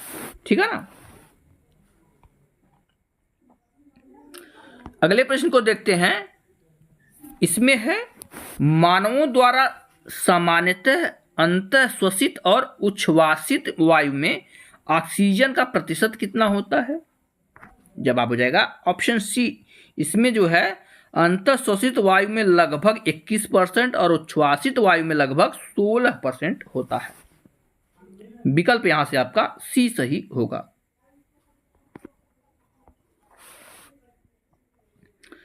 अगला प्रश्न, श्वसन के दौरान निम्न में से कौन से 3 कार्बन वाले अणु बनते हैं? जवाब है ऑप्शन ए। इसमें जो है लैक्टिक अम्ल और पायरुवेट का निर्माण होता है। विकल्प यहां से ए सही होगा। नेक्स्ट क्वेश्चन है, श्वसन की इनमें से किस अभिक्रिया में ऑक्सीजन की आवश्यकता होती है? तो पायरुवेट के CO2 और H2O और ऊर्जा में रूपांतरण होता है। ठीक है ना। इसमें ऊर्जा में जो है यानी परिवर्तित हो जाता है। विकल्प आपका ए सही होगा। नेक्स्ट क्वेश्चन, निम्नलिखित में से कौन सा भाग यह सुनिश्चित करता है कि श्वसन के दौरान वायु मार्ग बंद न हो सके? इसका जवाब है आपका ऑप्शन सी। उपास्थि वलय जो है वायु मार्ग बंद होने से रोकता है। क्यों? क्योंकि इसमें जो है इसके कई छल्ले होते हैं और ये छल्ले सी आकार के होते हैं तथा श्वसन नली को सहारा देते हैं। अगला प्रश्न है, मनुष्य के श्वसन तंत्र में वायु की मात्रा कम होने पर निम्न में से किसकी उपस्थिति श्वसन तंत्र में वायु मार्ग को निपतित नहीं होने देती है? जवाब आपका ऑप्शन डी हो जाएगा। उपस्थित वलय जो है वह निपतित नहीं होने देती है। डी ऑप्शन सही हो जाएगा, जिसके बारे में वलय के बारे में अभी आप लोग पीछे वाले क्वेश्चन में देख चुके हैं। अगर वीडियो पसंद आ रही हो तो आप लोग लाइक करना न भूलिएगा। नेक्स्ट क्वेश्चन है, श्वसन तंत्र का कौन सा भाग वायु मार्ग को नष्ट होने से रोकता है? इसका जवाब है ऑप्शन बी। वही क्वेश्चन छल्लों के बारे में जो कि सी आकार के होते हैं कई बार पूछा गया है। उपस्थित उसके छल्ले जो है नष्ट होने से रोकते हैं। नेक्स्ट क्वेश्चन है, कोशिकीय श्वसन का पहला चरण जिसमें 6 कार्बन अणु वाले ग्लूकोज का 3 कार्बन अणु वाले पायरुवेट में विघटन होता है, किस कोशिकांग में घटित होता है? जवाब हो जाएगा ऑप्शन सी। कोशिका द्रव्य में जो है घटित होता है। इसके स्प्लेन को देखते हैं। संपूर्ण कोशिकीय श्वसन को 2 अवस्थाओं, पहला जो है अवायवीय अवश्वसन तथा वायवीय श्वसन में विभाजित किया जाता है। अवायवीय श्वसन का प्रथम चरण है जिसके अंतर्गत ग्लूकोज 6 कार्बन वाले अणु का विघटन ऑक्सीजन को अनुपस्थिति में होता है। इस प्रक्रिया द्वारा एक अणु ग्लूकोज से 2 अणु पायरुवेट यानी 3 कार्बन वाले अणु का निर्माण होता है। यह प्रक्रिया कोशिका द्रव्य में होती है तथा इसका प्रत्येक चरण विशिष्ट एंजाइम द्वारा उत्प्रेरित होता है। अगला प्रश्न है, थोड़ा बड़ा है, क्वेश्चन को ध्यान से देखेंगे। प्रत्येक श्वसन चक्र के दौरान जब वायु अंदर ली जाती है और बाहर निकाली जाती है तो फेफड़ों में हमेशा कुछ मात्रा में वायु होती है ताकि ऑक्सीजन को अवशोषित करने और कार्बन डाइऑक्साइड को छोड़ने के लिए पर्याप्त समय मिल सके। वायु की इस मात्रा को क्या कहते हैं? तो जो है इसे जो है अवशिष्ट मात्रा कहते हैं। विकल्प यहां से आपका सी सही हो जाएगा। क्या बोलते हैं? अवशिष्ट मात्रा बोलते हैं। नेक्स्ट क्वेश्चन है, फेफड़ों में मौजूद वे गुब्बारे जैसी संरचना क्या कहलाती हैं जहां गैसों का विनिमय होता है? जवाब हो जाएगा इसे जो है कूपिका कहते हैं। क्या बोलते हैं? कूपिका। ऑप्शन सी सही हो जाएगा। फेफड़ों में मौजूद वे गुब्बारे जैसी संरचना कूपिका कहलाती हैं जहां गैसों का विनिमय होता है। कूपिकाओं को अंग्रेजी में जो है एल्वियोली कहते हैं। कूपिकाएं नासाद्वार से आने वाली वायु को एक सतह उपलब्ध कराती हैं जिसे गैसों का विनिमय हो सकता है। अगला प्रश्न है, विश्रामावस्था में एक वयस्क मनुष्य 1 मिनट में कितनी बार सांस लेता है? ये देखिए क्वेश्चन पहले भी आ चुका था। जवाब हो जाएगा जो है यह 12 से 18 बार लेता है। ऑप्शन यहाँ से डी सही होगा। 12 से लेकर जो है, माफ कीजिएगा, विकल्प यहाँ से डी सही हो जाएगा। 15 से लेकर 18 बार लेता है। विश्रामावस्था में एक मनुष्य जो है 12 से 18 बार सांस लेता है, जबकि वयस्क अवस्था में इस शारीरिक श्रम के दौरान 20 से 25 बार प्रति मिनट हो जाता है। अगला प्रश्न है, वायवीय श्वसन क्या है? तो इसके बारे में भी पहले देख चुके हैं। जवाब हो जाएगा ऑक्सीजन की उपस्थिति में श्वसन जो होता है उसे जो है वायवीय कहा जाता है। विकल्प यहां से बी सही होगा। अगला प्रश्न, जब ऑक्सीजन की अनुपस्थिति में, ध्यान दीजिएगा, जब ऑक्सीजन की अनुपस्थिति में भी श्वसन होता है तो इसे कौन सा श्वसन कहते हैं? तो इसे जो है अवायवीय श्वसन कहा जाता है। विकल्प यहां से आपका बी सही हो जाएगा। अगले प्रश्न को देखते हैं, श्वास नली इनमें से किस मानव तंत्र का एक भाग है? श्वास नली। जवाब हो जाएगा श्वास नली जो है श्वसन तंत्र का भाग है। आप लोग क्वेश्चन में जो है फोटो के रूप में देख चुके हैं, पिक्चर जो है दिया गया था उसका। अगला प्रश्न है, टैक्रिया मानव शरीर के किस तंत्र का भाग है? टैक्रिया। जवाब हो जाएगा टैक्रिया जो है श्वसन तंत्र का ही भाग होता है। इसका जो है व्याख्या देखेंगे। ट्रैकिया मानव शरीर में श्वसन तंत्र का भाग है। श्वसन तंत्र के अंतर्गत वे सभी अंग आते हैं जिससे होकर वायु का आदान प्रदान होता है, जैसे नासिका, ग्रसनी, लैरिंक्स, ट्रैकिया, ब्रोकाई, फेफड़े। ट्रैकिया वक्ष गुहा में होती है। यहाँ यह 2 शाखाओं में बढ़ जाती है।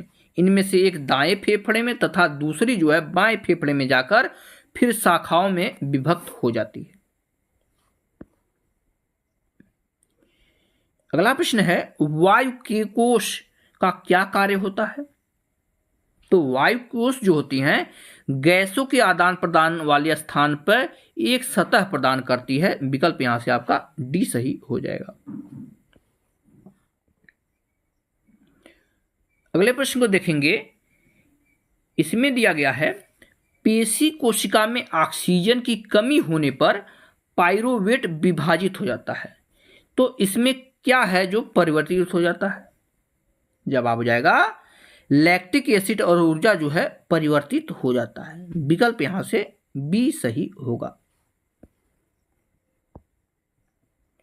अगला प्रश्न है, वायवीय श्वसन कब होती है?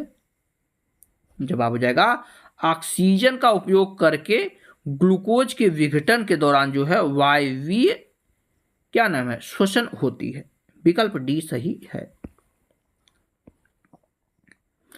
बढ़ते हैं अगले प्रश्न की तरफ।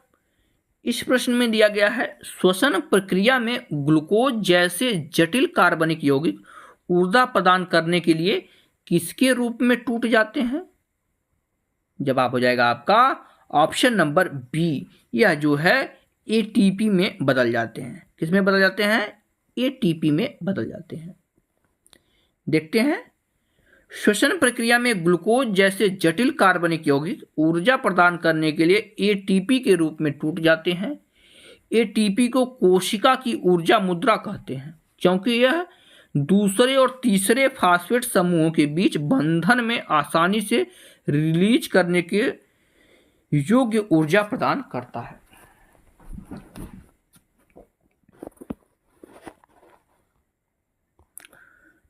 अगला प्रश्न है ग्लूकोज के अणु किसमें टूटते हैं।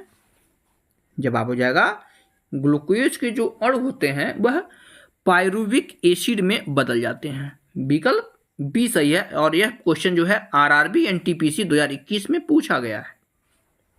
देखते हैं, ग्लूकोज के अणु पायरुविक एसिड में टूटते हैं। ग्लूकोज सबसे सरल कार्बोहाइड्रेट है जिसका रासायनिक सूत्र जो है C6H12O6 है।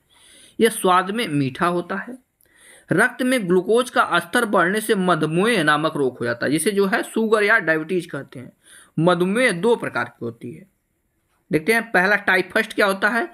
ये मधुमेह अधिकतर छोटे बच्चों या फिर 20 साल से कम उम्र के लड़कों में होती है। टाइप 2 इस प्रकार के शरीर में इंसुलिन जितनी मात्रा में चाहिए उतनी मात्रा में नहीं बनती है। अम्ल और क्षार को जब जल में मिलाया जाता है तो जल में अम्ल या क्षारक घुलने की प्रक्रिया अत्यंत ऊष्माक्षेपी होती है। ठीक है ना। टाइप 2 वाला जो है डायबिटीज अक्सर लोगों को होता है। अगले प्रश्न को देखेंगे। दिया गया है जीवाणुओं में श्वसन स्थल है। जवाब है ऑप्शन सी, जीवाणुओं में जो है मीसोसोम के द्वारा श्वसन होता है। यहां से सी ऑप्शन आपका सही बन जाएगा। अगला प्रश्न, मनुष्यों में पाए जाने वाला श्वसन पिगमेंट कौन सा है। जवाब है ऑप्शन डी, हीमोग्लोबिन हो। ठीक है ना, हीमोग्लोबिन है। देखते हैं, हीमोग्लोबिन मानव शरीर की लाल रुधिर कणिकाओं यानी आरबीसी में पाए जाने वाला लौह युक्त ऑक्सीजन का परिवहन करने वाला धातु प्रोटीन है। रक्त में उपस्थित हीमोग्लोबिन फेफड़ों से शरीर के शेष भाग को ऑक्सीजन का परिवहन करता है। यानी हीमोग्लोबिन के उपस्थिति में ही जो है हमारे शरीर में रक्त का परिसंचरण होता है। लाल रुधिर कणिकाओं का लाल रंग हीमोग्लोबिन के हीम नामक पिगमेंट पदार्थ के कारण होता है। अतः मनुष्यों में पाए जाने वाले श्वसन पिगमेंट हीमोग्लोबिन है। अगला प्रश्न है, ऊर्जा उत्पादन के दौरान ग्लूकोज का पायरुवेट में विघटन कहाँ होता है। तो यह जो है कोशिका द्रव्य में होता है। विकल्प यहां से सी से हो जाएगा, किसमें, कोशिका द्रव्य में होता है। और आज के प्रैक्टिस सेट का सेकंड लास्ट क्वेश्चन है, वायु की वह अधिकतम मात्रा जो अधिकतम अंतःश्वसन प्रभाव के बाद निष्कासित की जाती सकती है क्या कहलाती है। तो इसे जो है फेफड़े का आयतन कहते हैं। विकल्प यहां से डी सही होगा। हैं जिसमें दिया गया है निम्न में से कौन सा कथन गलत है। इसका जवाब हो जाएगा ऑप्शन ए, प्रत्येक वृक्क में एक बड़ी संख्या में न्यूरॉन नामक निस्यंदन इकाइयां मौजूद होती हैं जो एक साथ बंधी होती हैं। यह जो है कथन गलत है।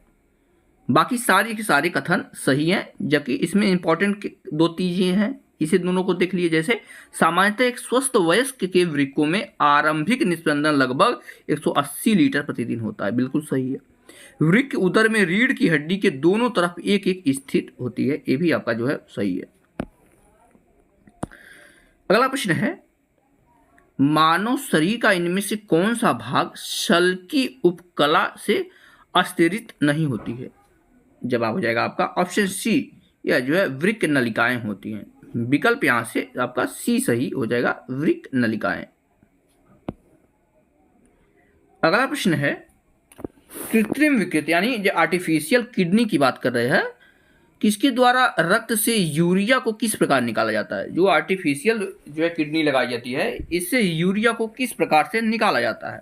जवाब हो जाएगा ऑप्शन बी, परासरण द्वारा जो है अलग किया जाता है। नेक्स्ट क्वेश्चन, मनुष्यों का निम्न में से कौन सा अंग उत्सर्जन अंग के रूप में कार्य नहीं करता है? जवाब हो जाएगा छोटी आंत। छोटी आंत जो है उत्सर्जन के रूप में कार्य नहीं करता है। इसके स्प्लेन की अगर हम बात करते हैं तो मनुष्यों का उत्सर्जन तंत्र शरीर के तरल अपशिष्टों को एकत्र करता है और उन्हें बाहर निकालने में मदद करता है। इनमें निम्नलिखित मुख्य अंग होते हैं। कौन कौन? 2 वृक्क, 2 मूत्रवाहिनियां होती हैं, मूत्राशय और मूत्रमार्ग। छोटी आंत में उसका उत्सर्जन तंत्र नहीं होता है, ध्यान में रखेंगे।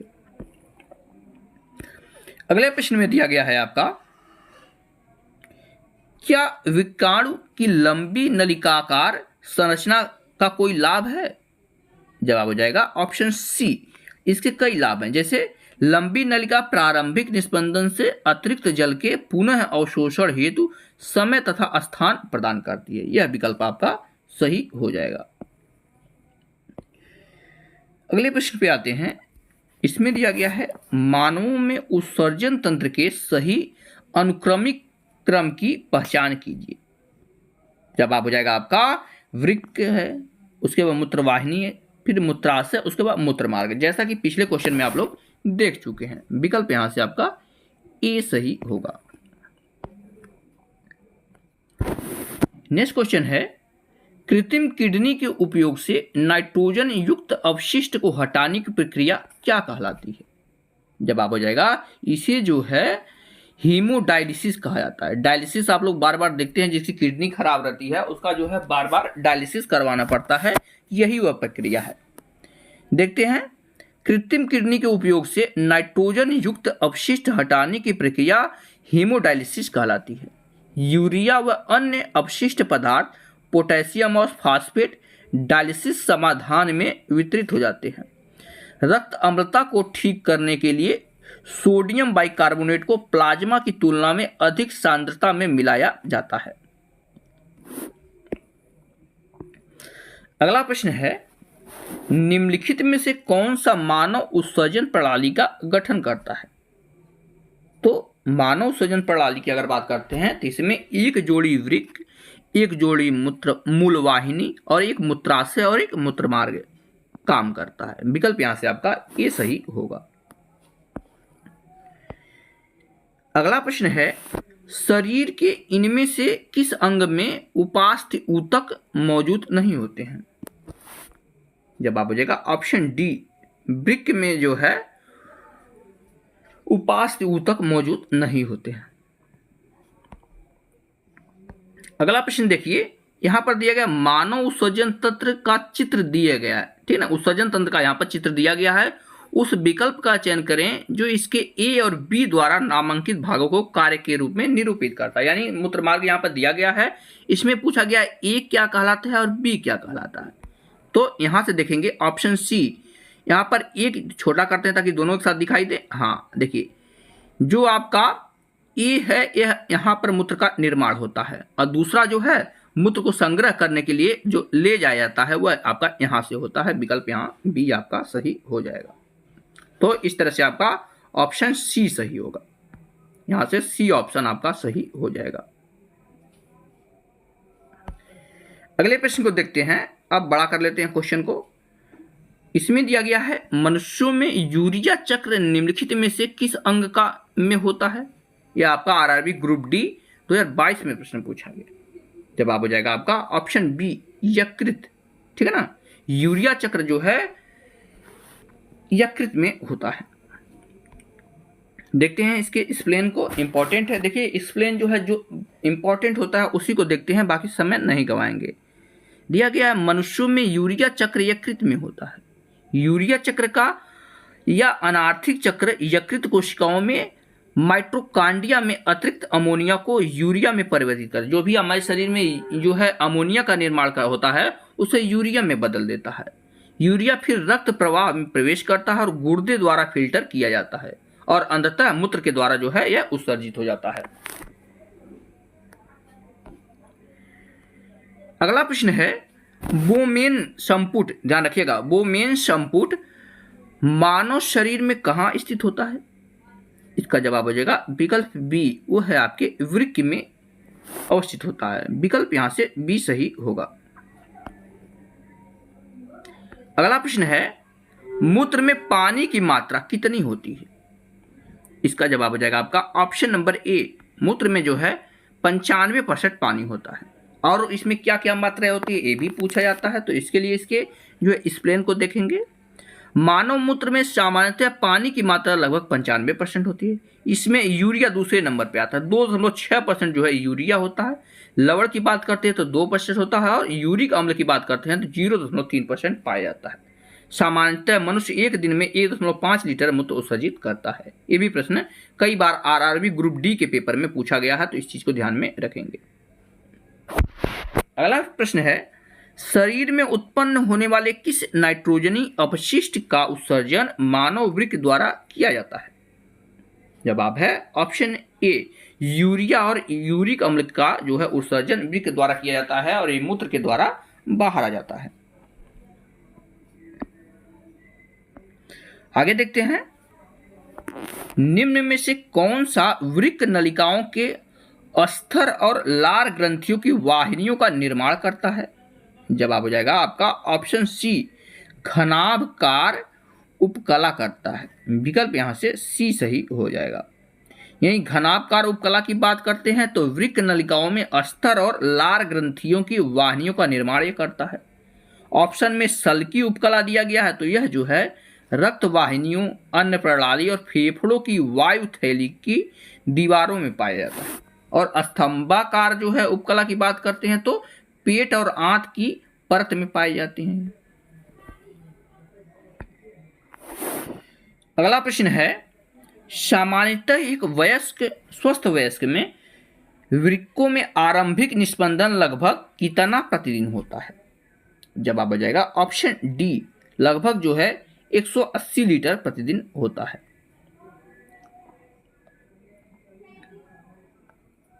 आगे देखते हैं निम्नलिखित आरेख में कौन सा अक्षर बोमेन इनपुट है, यानी यहां पर जो दिया गया इनमें से बोमेन इनपुट कौन सा है? चित्र को देखिए आपका, जवाब हो जाएगा आपका यहां से जो एस सी दिया गया है यह आपका वोमेन इनपुट है। ठीक है ना, इसको देखते हैं। वोमेन कैप्सूल रूप में जानी जाने वाली एक विशेष संरचनाओं के गुर्दे में रक्त को फिल्टर किया जाता है। ग्लोमेरुल कोशिका रक्तचाप 3 परतों के माध्यम से रक्त के निस्पंदन का कारण बनता है, अर्थात ग्लोमेरुल रक्त वाहिनियों का एंडोथीलियम वोमेन कैप्सूल का उपकला और इन 2 परतों के बीच एक तहखाने की झिल्ली होती है। अगला प्रश्न है निम्न में से किसमें उपास्थि मौजूद नहीं होती है? जवाब हो जाएगा ऑप्शन डी, वृक्क में जो है कोई भी उपास्थि मौजूद नहीं होती है और इसके एक्सप्लेन को हम पहले भी देख चुके हैं। अगला प्रश्न मानव में कोशिका गुच्छ कहां पाया जाता है? जवाब हो जाएगा ऑप्शन सी, कोशिका गुच्छ जो है यह वृक्क में पाया जाता है। विकल्प सी आपका सही हो जाएगा। और यह जो है रक्त को फिल्टर करता है। ठीक है ना, क्या करता है? रक्त को फिल्टर का काम करता है। अगला प्रश्न है गुर्दे में मूत्र का निर्माण निम्नलिखित में से किस क्रम में दी गई 3 प्रक्रियाएं शामिल हैं? तो मूत्र के निर्माण में कुल 3 प्रक्रियाएं होती हैं। पहली जो है निस्पंदन होता है, उसके बाद चयनात्मक पुनः होता है, उसके बाद अवशोषण होता है, उसके बाद उन्मूलन होता है। तो विकल्प यहां से आपका ये सही हो जाएगा।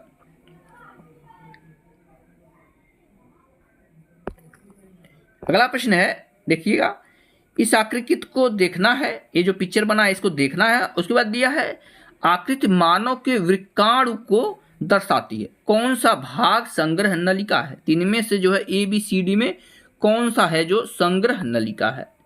जवाब हो जाएगा आपका ऑप्शन बी, यह जो क्षेत्र है यह संग्रह नलिका है। विकल्प यहां से आपका बी सही हो जाएगा। माफ कीजिएगा, ये क्षेत्र जो है, सॉरी, ये क्षेत्र जो है संग्रह नलिका है, यानी जो है यहां पर जो ये क्षेत्र दिया गया है ए वाला, यह संग्रह नलिका है।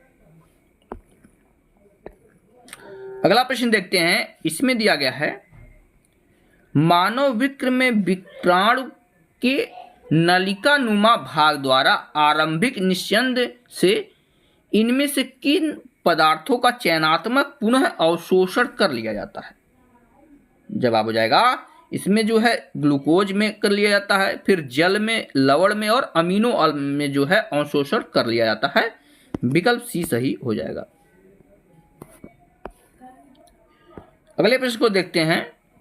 इसमें दिया गया है अपोहन यानी डायलिसिस वृक्क की सामान्य कार्यप्रणाली प्रवाहित होने पर रक्त से अपशिष्ट उत्पादों को निकालने के लिए की जाने वाली एक प्रक्रिया है। ठीक है, जिनकी किडनी में दिक्कत होती है तो वहां क्या किया जाता है? डायलिसिस किया जाता है। डायलिसिस के चरण दिए गए, इनमें से सही क्रम दर्शाना नहीं है। कौन सा विकल्प है चरणों को सही क्रम दें, यानी डायलिसिस की प्रक्रिया जो है का सही क्रम कौन सा है पूछा गया। यहां से चारों हम लोग देख सकते हैं, छोटा करेंगे ताकि अच्छे से आपको दिखाई दें। चार दिए गए हैं तो सबसे पहले क्या होता है उसके बाद पूछा गया। तो सबसे पहले जो है धमनी से लाइन की जाती है। विकल्प यहां से देख लेते हैं, सी से होगा, उसके बाद आप मिलाएंगे। क्या कहता है? सबसे पहले जो है किया जाता है धमनी से लाइन दिया जाता है, यानी जो है पिंच किया जाता है लाइन। उसके बाद जो है रोगी के रक्त को अपोहन तरल युक्त टैंक से गुजारना, यानी एक तरल पदार्थ होता है उससे जो है रक्त को यानी खून को जो है उसके द्वारा होकर गुजारा जाता है। उसके बाद अपोहन तरल पर पराशर दबाव अपशिष्ट को छोड़कर रक्त के समान हो जाता है। ठीक है ना, माफ करिएगा थोड़ा शोर के लिए। और लास्ट में आपका जो है ए आ जाएगा, लाइन से सिरा को जो है जोड़ा जाता है। अगला प्रश्न है निम्नलिखित में से कौन सा पदार्थ वृक्क द्वारा पुनः अवशोषित नहीं किया जाता है? जवाब हो जाएगा आपका ऑप्शन ए, क्रिएटिनिन जो है पुनः अवशोषित नहीं किया जाता है। अगला प्रश्न देखते हैं। इसमें दिया गया है बोमेन, ध्यान रखिएगा, बोमेन इनपुट किसको ढके रहती है? तो यह जो है कोशिका गुच्छ को ढके रखती है। विकल्प यहां से आपका बी सही होगा।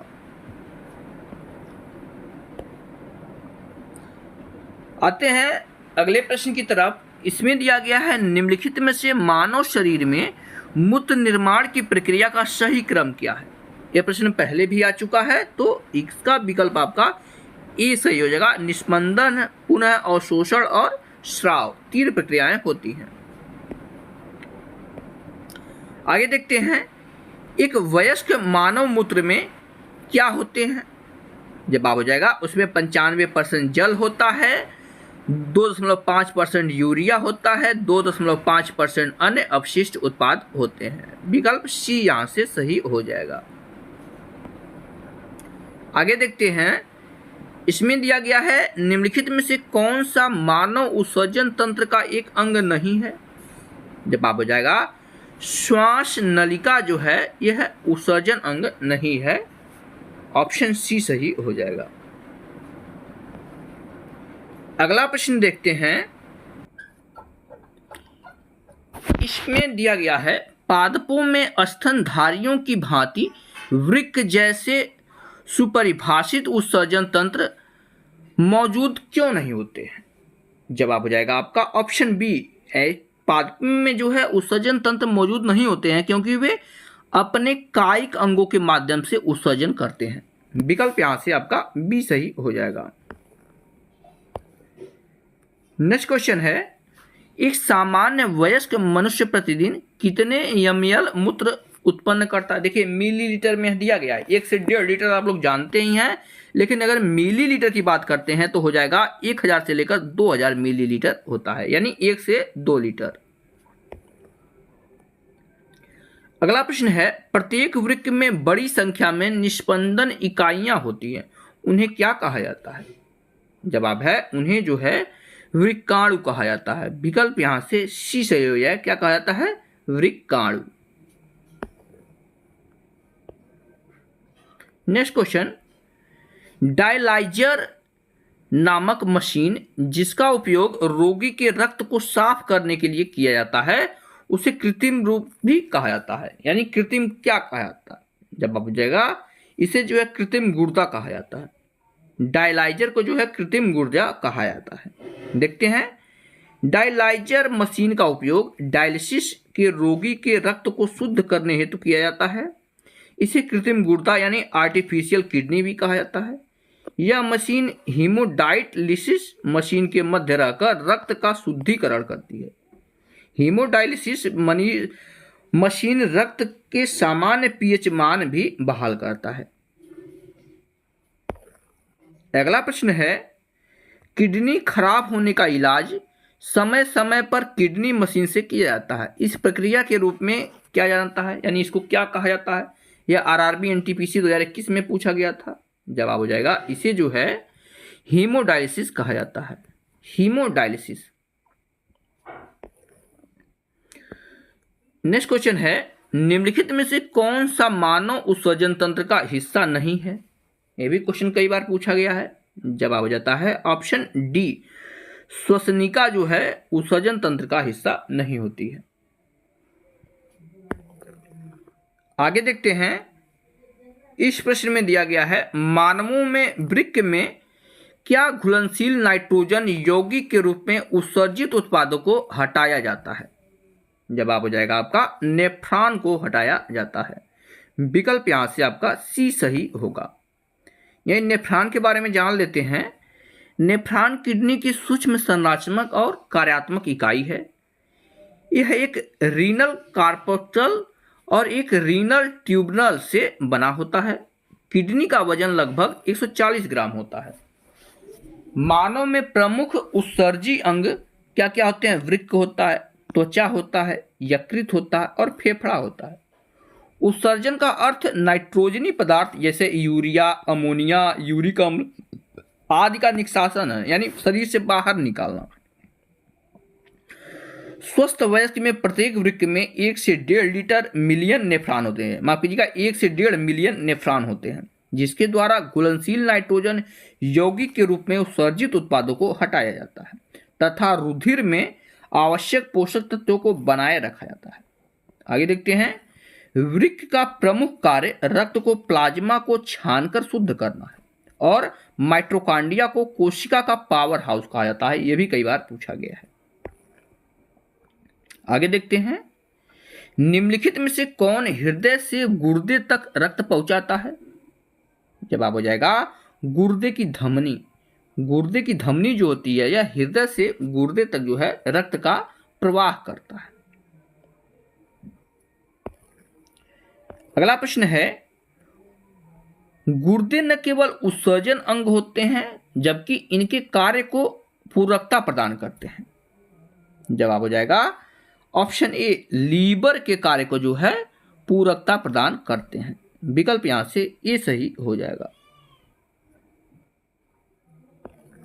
आगे देखते हैं, नेफ्रॉन का संबंध किससे है? नेफ्रॉन, जवाब हो जाएगा उत्सर्जन तंत्र से है। ठीक है ना, 1 से 1.5 करोड़ जो है नेफ्रॉन है ना, आपका विकल्प यहां से डी सही हो जाएगा। अगला प्रश्न है, इनमें से क्या जो है मानव में अमोनिया जो कि जहरीला है को यूरिया में बदल देता है? जवाब हो जाएगा लीवर। लीवर के द्वारा जो है अमोनिया को यूरिया में बदल दिया जाता है और जो है शरीर से उत्सर्जित कर दिया जाता है। विकल्प यहां से बी सही हो जाएगा।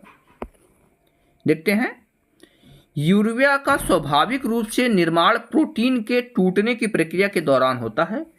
इस प्रक्रिया की वजह से प्रोटीन में मौजूद अमीनो अम्ल से इम्यूनो समूह निकल जाते हैं। ये इम्यूनो समूह बेहद जहरीले में परिवर्तित हो जाते हैं और इस तरह बनने वाला अमोनिया अंत में लीवर द्वारा यूरिया में बदल दिया जाता है। यूरिया का निर्माण अनिस्थिन चक्र के द्वारा होता है जिसमें अमोनिया यूरिया में बदल जाती है। आगे देखते हैं यूरिया का निर्माण कहाँ होता है। तो यूरिया जो है यकृत में बनता है। विकल्प यहां से बी सही हो जाएगा। अगला प्रश्न है इनमें से क्या है जो मांसल नलिकाएं होती हैं जो मूत्र के गुर्दे से मूत्राशय की तरफ आगे ढकेलती हैं। जवाब हो जाएगा आपका ऑप्शन बी, मूत्रवाहिनी जो होती है एक मांसल नलिकाएं होती हैं।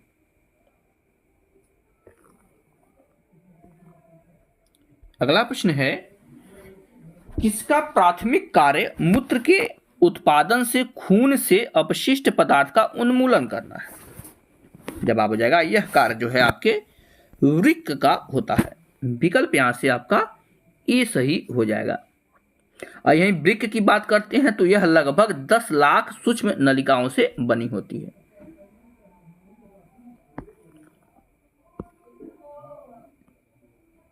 अगला प्रश्न है मनुष्य के गुर्दे का निस्यंदन की इकाइयों को क्या कहते हैं। जवाब हो जाएगा इन्हें जो है नेफ्रॉन्स कहा जाता है। विकल्प यहां से बी सजेगा नेफ्रॉन्स।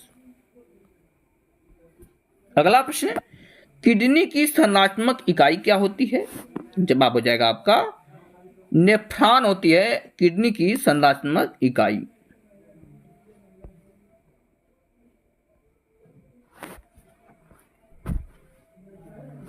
अगला प्रश्न देखते हैं इसमें दिया गया है निम्नलिखित में से कौन सा अंग मनुष्य के उत्सर्जन तंत्र का अंश नहीं है। जवाब है गर्भाशय जो होता है उत्सर्जन तंत्र का अंग नहीं होता है।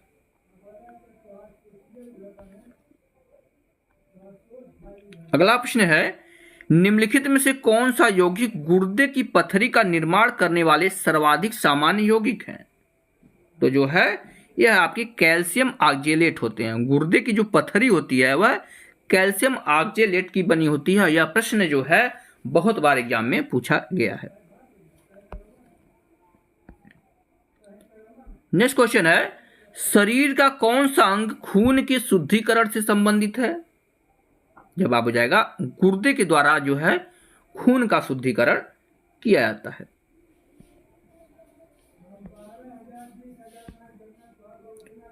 अगला प्रश्न है नेफ्रोलॉजी किसके साथ जुड़ा हुआ है। जवाब हो जाएगा ऑप्शन सी, नेफ्रोलॉजी जो है गुर्दे के साथ जुड़ा हुआ है। विकल्प यहां से सी सही होगा। नेक्स्ट क्वेश्चन कौन से रोग के उपचार में डायलिसिस किया जाता है। जवाब हो जाएगा ऑप्शन सी, गुर्दे की खराबी जब होती है तो डायलिसिस किया जाता है। नेक्स्ट क्वेश्चन है डायलिसिस की प्रक्रिया किससे संबंधित है। तो आप लोग जानते हैं वही प्रश्न है गुर्दे से संबंधित है। विकल्प यहां से डी सही होगा। अगला प्रश्न देखते हैं इसमें दिया है डायलिसिस का उपयोग तब किया जाता है जब किसी रोगी को कौन से संबंधित समस्या होती है। जवाब हो जाएगा गुर्दे से संबंधित समस्या जब होती है तब डायलिसिस किया जाता है। यानी किडनी जब लोगों की खराब होती है तब डायलिसिस किया होता है। अगला प्रश्न है अल्ट्रा फिल्ट्रेशन किससे संबंधित है। जवाब हो जाएगा यह है आपके उत्सर्जन से संबंधित होता है। नेक्स्ट क्वेश्चन देखते हैं। अगला प्रश्न देखते हैं वाश डिफ्रेस से आने वाली ट्यूब के साथ एकजुट होता है ताकि मूत्र मार्ग नामक एक आम मार्ग बन सके। जवाब है आपका यह मूत्राशय के द्वारा किया जाता है। ऑप्शन यहां से आपका डी सही होगा। अगला प्रश्न है हम मूत्र त्याग के उस उत्तेजना को नियंत्रित कर सकते हैं किसके द्वारा। जवाब हो जाएगा मांसपेशी मूत्राशय के तंत्र का नियंत्रण होने पर ऐसा हम कर सकते हैं। ऑप्शन यहां से ए सही होगा। तो इस तरह से हमने जो है उत्सर्जन तंत्र के